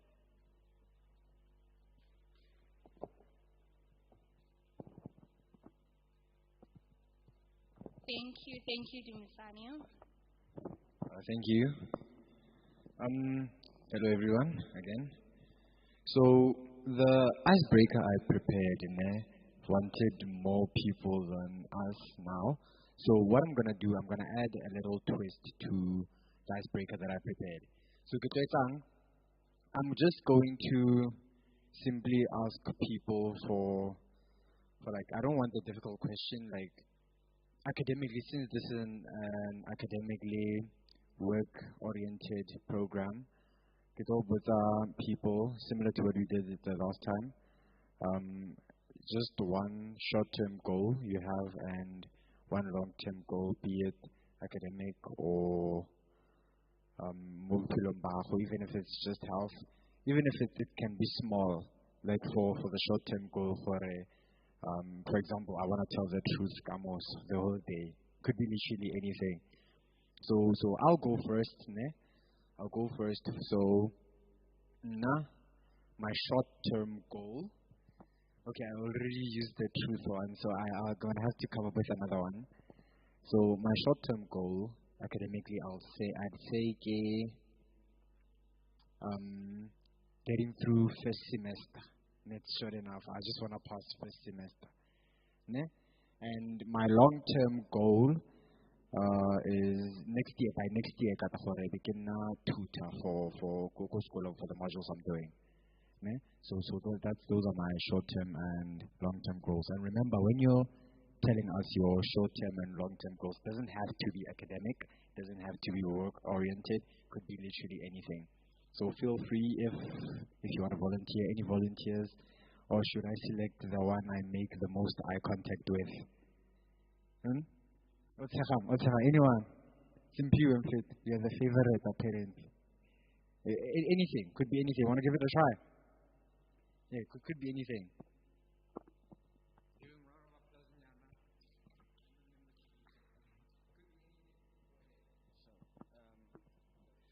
So my short term is, okay, me I'm a skater, so my short term is to learn new tricks.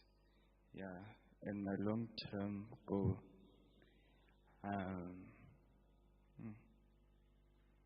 long term, I don't know, keep on living, praise God. Yeah, survive. Anyone else? So Simpiwe wants to live, he wants to stay alive. And that's actually an important goal, stay alive, bro. Because if you're not going to be alive. My sister's at the back, you want to give it a try? But don't be shy, come on. Come on, clap. It will be nice short-term, long-term goal. And then please introduce yourself, name and surname. This is Simpiwe. He introduced himself. Hello guys. My name is Buyungoto Kiyohikete, and I'd say that my short-term goal will be registering a business or company, and then my long-term goal will be changing my field, my career field actually. So I'm thinking of pursuing a medical health science career. I just realized that corporate isn't just for me. So yeah, thank you. Give a round of applause. You are smiling because you know you are next. I choose you. You are the chosen one. You are the chosen one. Come up, introduce yourself, give us your short-term and your long-term goal.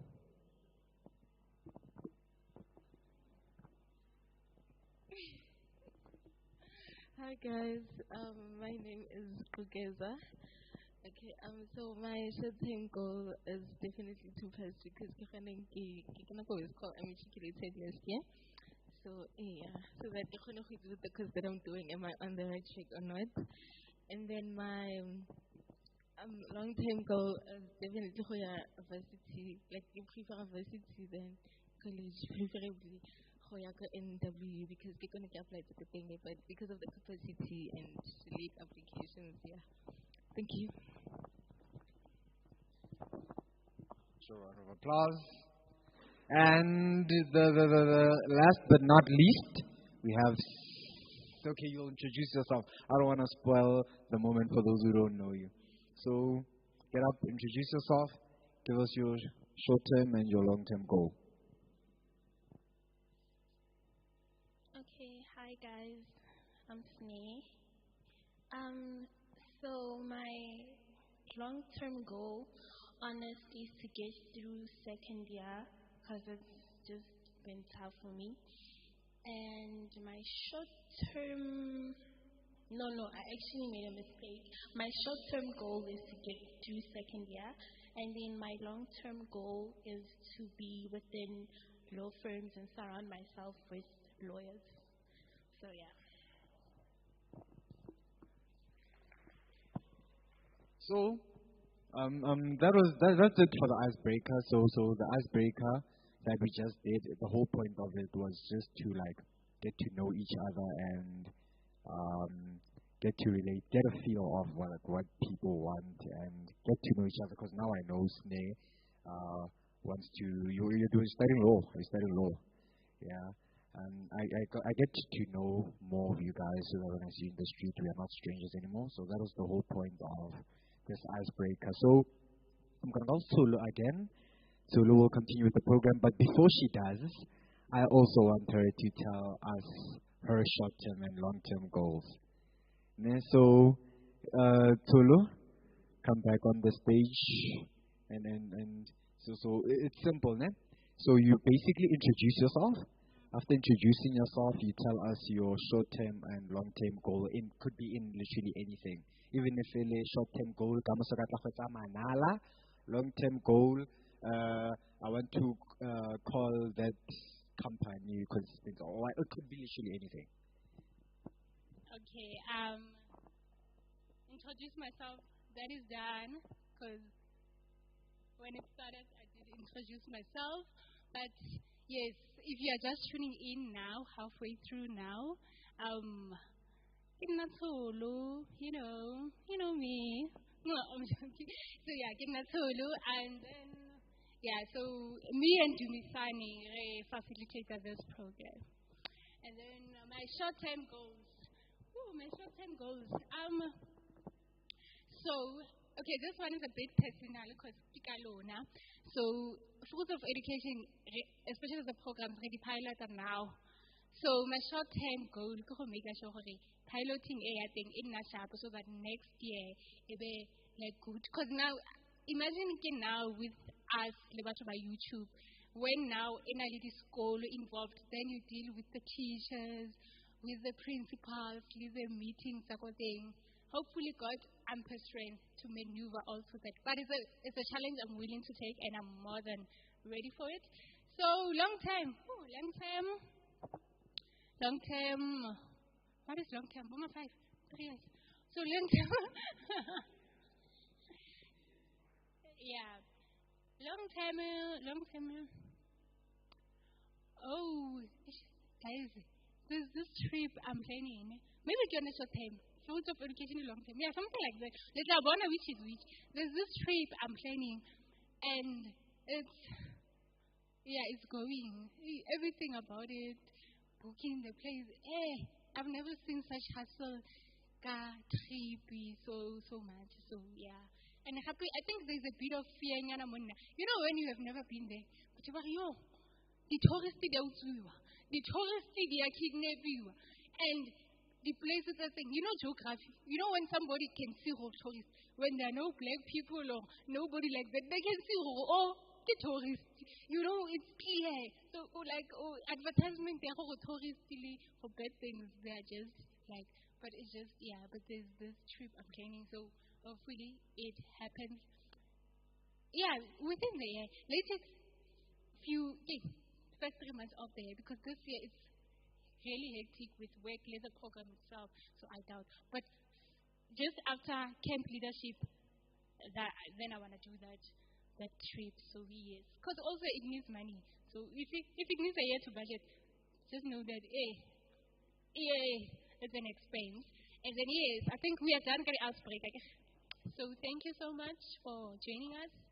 So yes, I want us to quickly continue.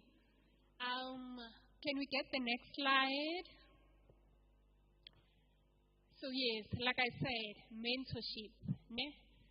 Mentorship is when now you do the talking, you do the working, you put in your sweat, you put in your hours, you put in your frustrations, you put in your victories, you put in your joy. That's when now you are the one doing. And then now I'm like you, I'm looking at you, and I'm like, yes, I'm responding. Okay, I hear you. So normally in mentorship, I don't like to be the one to talk a lot, because I feel like that's when now I get to hear about you guys. Because any events, most of the time you gave me that grace to be in front of you and for allow me to be the one talking. So I feel that mentorship is the time now when you guys are the one doing the thing, and now I'm there looking and observing you and wishing you well. Yes, do it. You get it. So I want us to approach mentorship from that. As throughout my presentation, and then thinking there, why the mentorship is important. So, guys, I think it so that the same thing, the same conviction, understand the reasoning behind it. That's why every time I go my presentations, mentorship. So yes, I feel like reasoning is the one that's going to convict you guys. Because events are nice. When somebody else is talking about it, it's nice. When somebody else is the one saying, I did this, is nice. But there are obstacles or there are challenges within that journey that people do not get to know. But through mentorship, that's when you get to know the thing. That's when you say, like, Solo, I did go to this event, I tried to network, but how do I go about it? Do you see? That is when you actually now are the one doing it. So, hence mentorship is really important. Hence, we make sure there's somebody there to answer those questions or to clear out some misunderstanding when those challenges present themselves. Hence, mentorship is very important. So, I emphasize it again. Mentorship is very, very, very, very important, guys. This is the main reason why we have the mentorship. So that whatever I say, you practically live it out. Because it's not going to bear fruit when I'm the one doing it, when I'm the only one talking about it, and I'm the only one doing it even in my life. So it's only going to bear fruit in me, or it's going to be like a testimony and not like a program, not like an actual impactful program where people get the benefits. I'm the only one who's going to know body networking, okay, in a year, maybe I think I need a new skill. Have you thought about that? Do you think you need a new skill? Which skill? I feel like we don't love ourselves too much for reinvest the time in ourselves. Do I need a new skill? How much is it going to cost me? Can I do it for free? Take that time to work on yourself. And that's where now mentorship comes in. You're like, hey, I did this skill. I did this. And this looks great because this. But, hey, on the other side, you can say, hey, challenges are like this and this. Ne? So mentorship is very important. Please do it with your utmost respect. Give it your utmost give it honor when you do it, because it's the thing now that puts practicality to it. It puts application to it. So we can say as much as we say and advise as much as we advise, but when it's not done practically, the fruits will not be blossoming, will not be bearing. So yes, mentorship. Like I said, there is a mentor. Doing this, I'm repeating this for the people who are on YouTube and they're joining us for the very first time. Also for the people who are here who are joining us for the very first time, so that they can understand what our mentorship program is all about. So in our mentorship program, we have a mentor, and that mentor has two mentees. So this is the structure. Remember, I'm sharpening this. Linda, as I do this program, I'm sharpening myself. I'm sharpening my skills. I'm sharpening the program itself. So a mentor will have 2 mentees. If you currently have 1 mentee, it's still fine. Because meaning there is not a person in your career field who would like to be part of that career field who you can mentor. Do you get it? It's not that you are not worthy for 2 or young. It's not like that. It's just that there is no mentee who's currently in your career who you can facilitate at this moment. That's why you have 1. But in the structure, normally we have 2. It's not going to surpass 2 because I want detail orientation. I want the mentor to know what the mentee is doing career-wise. That's how detail-orientated it must be. That's how detail-orientated the reports must be. Hence, we maximize it to 2. Because there are people who are like, they feel very good. They feel like they could take more. You know, it is a 2 because I want it to be detail-orientated. I want you to, like, genuinely know career yamotu. Do you get it? So it's only going to be maximized to 2 mentees. And within these 2 mentees, the procedures that we follow, we have 2 compulsory meetings. Guys, 2, not 1.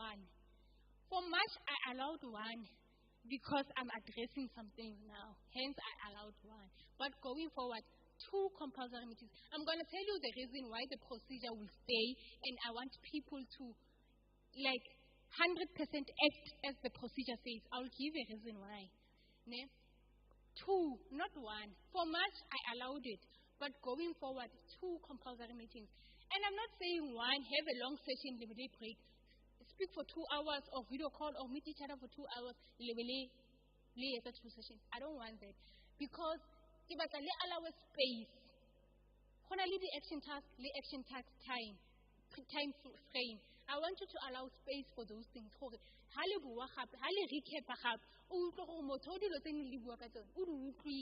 was not a one-time conversation. Hence, it was a 2 sessions.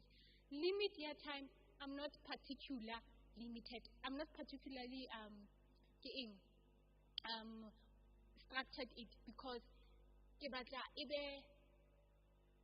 so my goal is to be able to review the content, the fruitness of the mentorship program. So I don't want to limit time. If you want to go, guys, for 2 hours, go for 2 hours. 30 minutes, go to 30 minutes. But then remember, when I leave the action task, if you want to discuss the action task for 5 minutes, when I mentor, then do that. But let's not kid ourselves, because this is not just for really for the progress report. This is not just for UTK. It's not like an exam or answer how fed it or fed it. But don't fool yourself. So if you can do action tasks that are 6 or 3, 5 minutes, you see, don't fool yourself.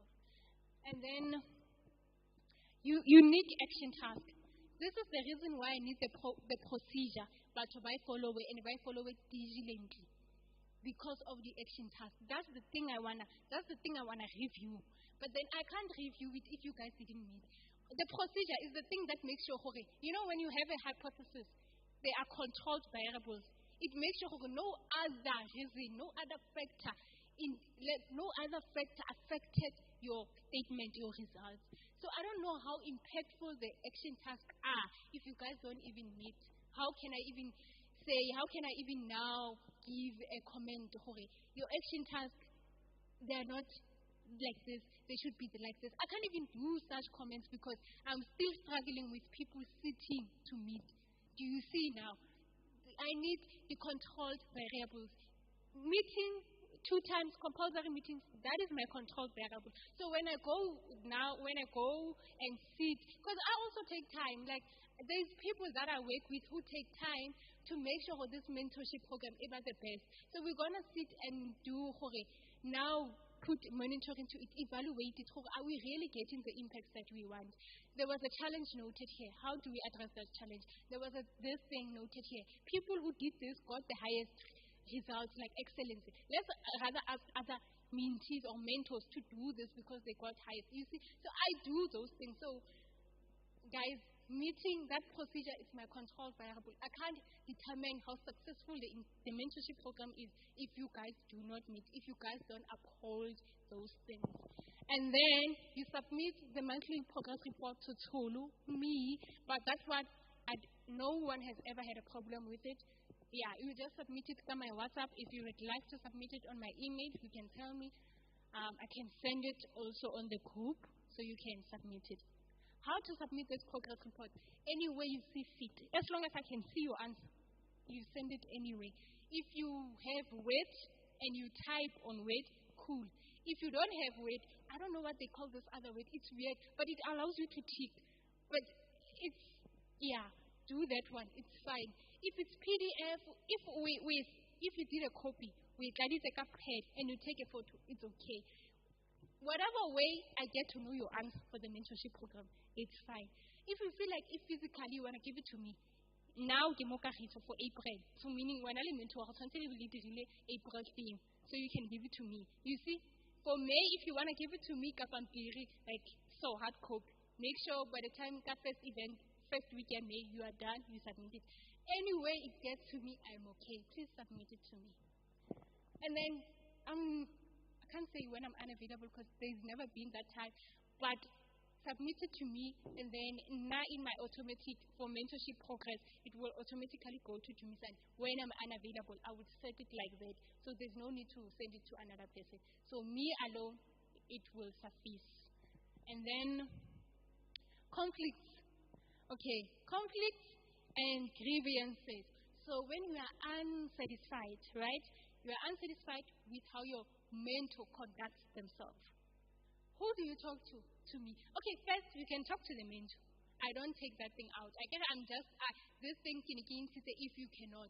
Because maybe how you reach. So how are you going to say, hey, mentor, I cannot say this. Because you can't even reach your mentor. You see? So who do you talk to when you are unsatisfied? You talk to me.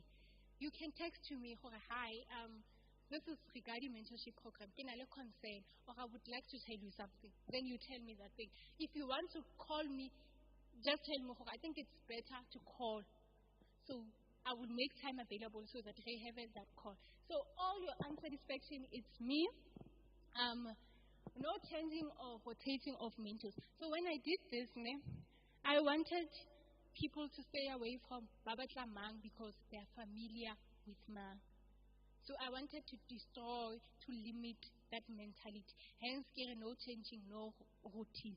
But we can change your mentor once your cause change or once your purpose change. You see, then that is totally different. But this thing, or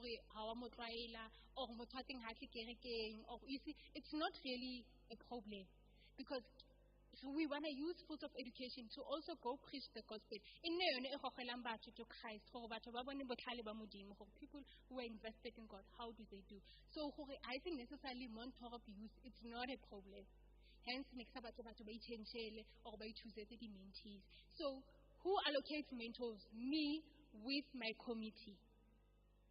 And then mentorship program is going to be reviewed annually. Like I said, March, when I review it, I evaluate it every month as per events. I evaluate it every month. But the actual review, like the report, the detailed report type of reviewing will be done annually come March. March, because that's when we begin the mentorship program come March. Hence, say like a year, so that we can facilitate how much we've grown, the concerns, the obstacles during that. So to also address the very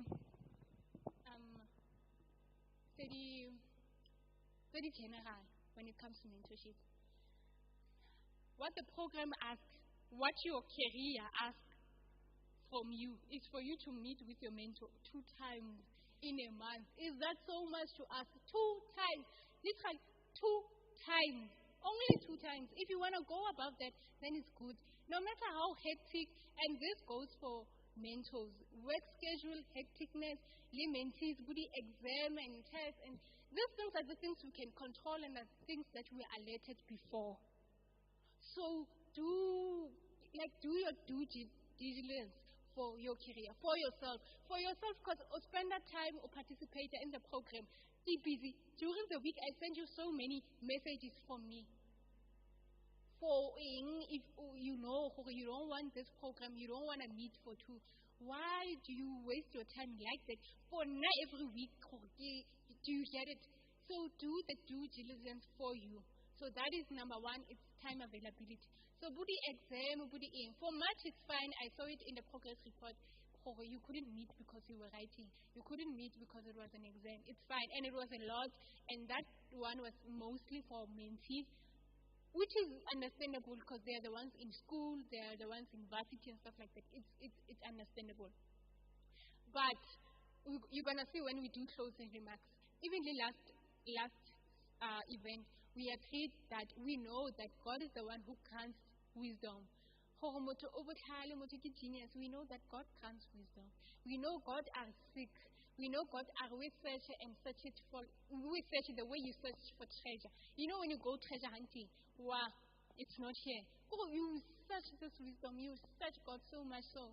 Your career, you spend time seeking which path to go, and you ask God, is this the career you want me to pursue, right? That takes time. That takes time. I don't want to lie. That takes time. And it's only your discipline, not even me. No matter how good of a motivator I am, no matter how much you know there's good intentions, no matter how many good intentions you have, how deep your good intentions are, if you do not have self-discipline and you allocate your self-discipline, okay, I want to be serious, I want to be self-disciplined when it comes to the mentorship program. Especially your time availability. I'm not going to go to your schedule and say, hey, rather do it like this, go study this time. Rather, don't watch that drama or don't watch that series so that only time to meet with your mentee or only time to meet with your mentor. I won't do that for your life. And the worst part, I even far, like physically far from where we are, like Kagiso. So it's on another different level. So it's literally your own self, fruits of the Holy Spirit, self-control. Those things, those are the things that you need in order to make sure you are true, you have integrity when it comes to mentorship. So, yes, I was addressing time availability. Secondly, conduction mentorship in terms of personality, different personality traits. If you feel Horeb, you don't quite vibe, cling, or bond. Because there's a session where I ask Hoyi, do you think you have a strong bond with your mentor? If you feel like you're not vibing with your mentor and stuff, those things are okay. Those things are the things that I want to know about so that I can facilitate those things. So do not say you are not meeting because you are not vibing, like you only met once and you see, those are the things that I want to know about so that how to improve your bonding. Maybe your bonding is working communication because most of the time delayed responses or responses they are okay when somebody else sends like a paragraph or somebody else phones and then you don't get back to that person. The delay your morale. So those bonding relationship it's affected by that. Delay responses, the way you communicate after I'm available from this time. What time are you available? Okay. Meaning you saw the message, you're just not ready to respond yet. And then after a week, the same question. Then after a week, you see. So bonding is not necessarily when I learn your lack of communication, the lack of respect for one another. So that's that. So it was, time management is. And then the last thing, mentorship. Mentees, this one I plead with you. Your mentor, is the one person I give you the right to mosokodisa. If you want to call them 5 times in a day, call them. Mentors who feel they see where this program is going, who are happy with the results from this program, are where the mentees they are here. You remember what Freedom said? Because Freedom oversees fruits of education. In a week, like Freedom, hi Freedom, how are you? Are you good? Sharp. I need this. Hi Freedom, how are you? Are you good? In a week, I don't know how many, to the point of, any response, it's like, Tulu, hi, are you at the site? Because it's the only week where I didn't say anything about fruits of education. That's mentees, please be this. I'm giving you that privilege, I'm giving you the platform, I'm giving you the mentors who get worthwhile, who like this mentorship are the mentors who got or who have mentees who are like engaging with them. Non-clockwise, they are engaging with them. Those are the mentors who feel good about this program. Even vice versa, mentees who see where this program is going, who are excited. When I post something, okay, mentorship is going to be like this, they're excited because they know banally mentors who actually cares about their careers. They know banally mentors who cares about their well-being and those action tasks. You remember the action tasks they care about. Hey, we talked about this. Did you look at it? Hi, no, I haven't gotten time. I'll look at it at 9. Oh, okay. As you are looking at it, keep on this video. Please watch it. They have such mentors. Those mentors, I'm telling you, they are getting the benefits of this mentorship program. And then I don't want this to be for the selected few, for those and those and those. I want this to be the same thing that we share on, the same thing that we bear fruits on together. And then, yes, so that is the mentorship updates. Can you go to the next slide? So progress report. I think we all know how to fill it. We addressed it last month. Yes. Again, I need details, but it's fine because I think this was the first one. Since I have this platform, allow me, in the mentorship progress report, I need the details. I want you to be as detailed as possible. Remember, I don't get to be there in your meetings with your mentor. So I want to make sure you are getting your worthwhile. I can get my worthwhile. I also need to say, on this mentorship. Because I also want to attest to it. As the coordinator and myself, I want to attest why your progress report. You don't get this. Hence, I need you to be as detailed as possible. First, second meeting, simple. You just write the date where you met, and then platform, online or video. You can call each other, WhatsApp video, call each other, direct call. It's per your preference, and it's okay with me. You can even do physical. I know of other mentees who do physical. If you feel like after church, like ice cream, or I don't know, who are the KFC, yay, homonate, do it. It's okay with me. And then I feel we have established a strong bond. Here you just need to take. I am comfortable with my mentee or mentor style of teaching or of learning, right? Because it's not the same. But here, I'm not assessing it so that I can change it. I just want to know personality traits that differ, when it goes to my review. It's not necessary for me to change it. Yeah. So,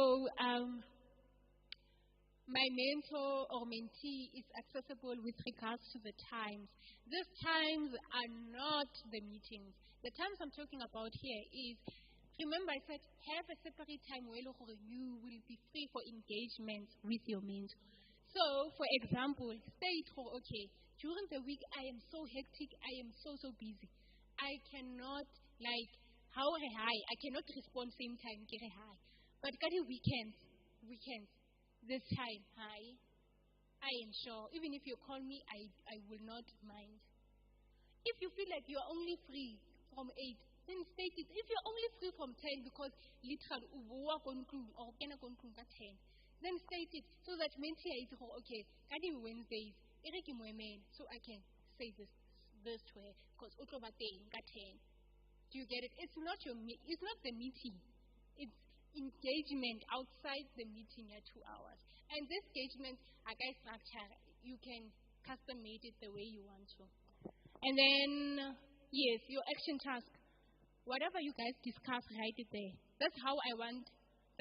You see, I'm saying it that simple because I want you guys to get the other control variables first strong so that then I can go to assess in the action task which ones bear more fruit and like the difference for the action task. We're going to do it more in detail maybe on the next one because I believe in April, you guys, the control variables you're meeting you would have done it so that now the only thing that will be affecting the mentorship is the action task, the content their mentorship, not responding. Those things they are away from the fruits that we want to meet, that we want to get those fruits. Let's go to the last. The next presentation. The next slide. Okay, so I wanted to do a dialogue, but this dialogue ni ke batla e etsiwe ke freedom. You see, again, do you see me? Yeah, I wanted it for etsiwe ke freedom, and he couldn't make it over camp, so it's fine. We'll do it in May. But this successful dialogue, remember that time it was mentor tshwantse mentor. Ke batla that dialogue in gore nna mentor wa ka wa ha, currently that time ne re foresee. But current things. So we'll do it come May when freedom is here. Yes, so yes, we can skip it. We can go to the next slide. So, in my closing remarks, so we're 14 minutes after time. Okay, I think I need just 15 minutes, then 2:30, I think we will be done. So, on my closing remarks, this program is heavily developed and facilitated, if I can say, and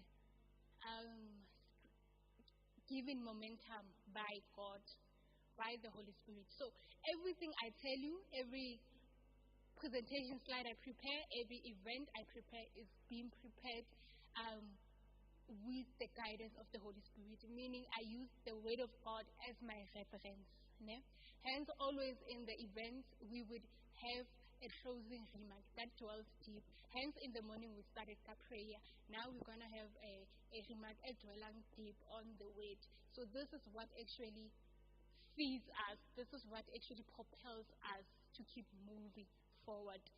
Like I said on the previous, the 1 year march, on the march event, it was Proverbs 2, right? Where we were seeking it like we were seeking treasure, where we were asking God for wisdom. And as we ask for that wisdom, we seek it. Where we were asking God to make clear our pathways. How do God make clear our pathways? By giving us understanding, by directing our steps, by telling us this and this, by allowing for the Holy Spirit to talk to us. So that was a march. Now I want us to look closely on the scripture, Proverbs, that is found on Proverbs 3, Proverbs 3 from Proverbs 3, verse 5 to 7. So it reads, it says, "Trust in the Lord with all your heart. Do not depend on your own understanding. Seek His will in all you do, and He will show you which path to take. Don't be impressed with your own wisdom. Instead, fear the Lord and turn away from evil." So specifically, the Holy Spirit, ana communicator in the scriptures, because career has a lot to do with wisdom, right? Wisdom, career has a lot to do with excellence. Career has a lot to do with understanding your career, and with understanding people, like mentorship. Mentorship, it needs you to understand people, so you can be able to respect someone else's time or someone else's devotion to something. So now that we know Hoyi, we need to trust in the Lord, and I think that you are also invited to join our church, our Sunday service church tomorrow at 9 o'clock. 9 o'clock, same place where we are, same place, same address that is on the poster. That is the same place where the service will be like. We talk more, we learn more about trusting in the Lord. So that one, I think we are taking care of. We know Hoyi. We need to trust in the Lord. Go even in this career, pray over it. Oh God, is this the career? And trust God. Go trust the revelation so we can by the Holy Spirit. Oh, this is how I'm doing it. Lay your mentorship program, your mentor, your mentee. Pray for them. Trust the Lord for their well-being also. And then seek His will in all you do, and He will show you which path to take. Remember, we said your career. We're constantly changing as people. We want to know which career will fit best for us. And remember, there's also progression. Just because you are in the environmental or health science career, there's still another path inside that path. Just because you've entered this path, now it opens up to be an additional path. So he will show you which path to take. Every time you just gain a path, he will show you not this way, just like that. So this is a continuous thing. It does not end. It's a continuous thing. You seek it continuously. Do not be impressed with your own wisdom. Get that thing of oh no, I'm busy. No, understand like I'm busy. It shows this is your wisdom talking, because there is a program it designed so that it facilitates the results of this thing that you just prayed over to me about. You just prayed, oh God, I don't know myself. I don't know what to do. Can you believe there are people in this day and age who still do not know their purpose? Like, there are people who know their purpose, but they're not sure of their purpose or how to do about it. But there are those who like and then you just pray to God about that thing, or feel a program like this, so that you can talk to him about it. And then now, when your own wisdom, no, you are busy, no, you are this, no, you are that, no, you are the you now circulate everything else. In your boat of priorities, when something out of this world comes into mind, this mentorship of God is the first thing inside in your boat. Do you know when your boat is sinking or when you're under pressure in that week, the things you cancel are the things of God. You would never cancel your drama series or the things that you give your time to. You won't cancel them first. You would want to cancel mentorship. You would want to cancel service, Sunday service. You want to cancel your devotion time, your Bible study time. Those are the things you choose to want to cancel. That's what it means when it says, do not be impressed by your own wisdom. Because it's actually not even wisdom in its true sense. Because we know that wisdom comes from God. It says that in James 5, that wisdom, the same scripture we covered last week, wisdom comes from God.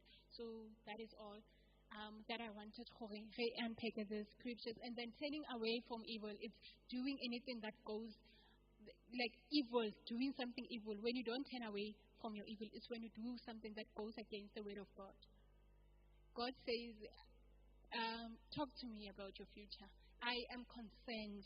I want to be with you in like this mentorship. Hence, I am saying this mentorship wants to be with you to get to that career. The same way God says, I want to be with you when you get to the career. And another thing that I want us to be alert and conscious of is that, especially when it comes to schedule and self-discipline of time and priorities, you will be a working adult, a person who's successful and impactful in their career, and you will be too busy for the Lord. It starts now. The seed is now. Already on a mentorship program, on a career event, and you do not attend because you're busy or anything like that. Or mentorship you need to meet, you can't because you are busy. You are going to be a working adult. Oh, really, this career that you're talking about. Who is too busy for the Lord? Who is too busy to read the Bible? You will be that adult. It starts now, especially when you are in your varsities, your things, in your priorities. If God is the first thing you drop, go pray again. Go ask the Holy Spirit this time out for guidance, so that only things that happen out of your control in a week. There are things that happen. I do acknowledge there are things that happen. But who you take out first, how you adjust that boat again, or it floated. You adjust it by removing the things of God. That's when you see good to go pray again. Pray to the Holy Spirit. I'm not saying do this for me. I'm saying do this for the career and the purpose that God wants you to walk in. So that when you get there, you don't become too busy for God. So that's why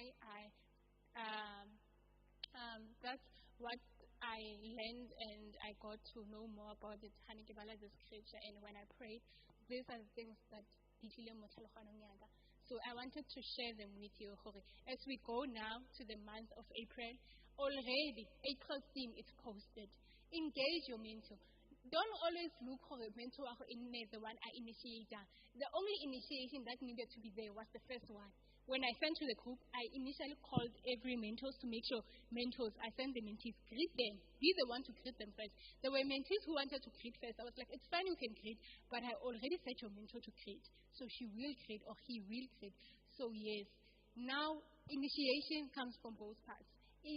Go on this month, April, go talk to your mentor about the theme ya April, about your action tasks so much. Literally talk about anything, engage, and then give me a progress report so I can know how you did this. So yes, can we go to the next slide? I think it's done.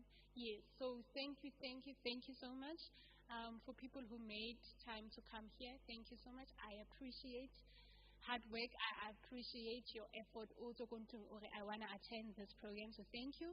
For people who are watching us on YouTube, thank you so much for setting aside 2 hours, close to 3 hours of your time, and hear us. And for people who support and encourage program content, the thing program, thank you so much.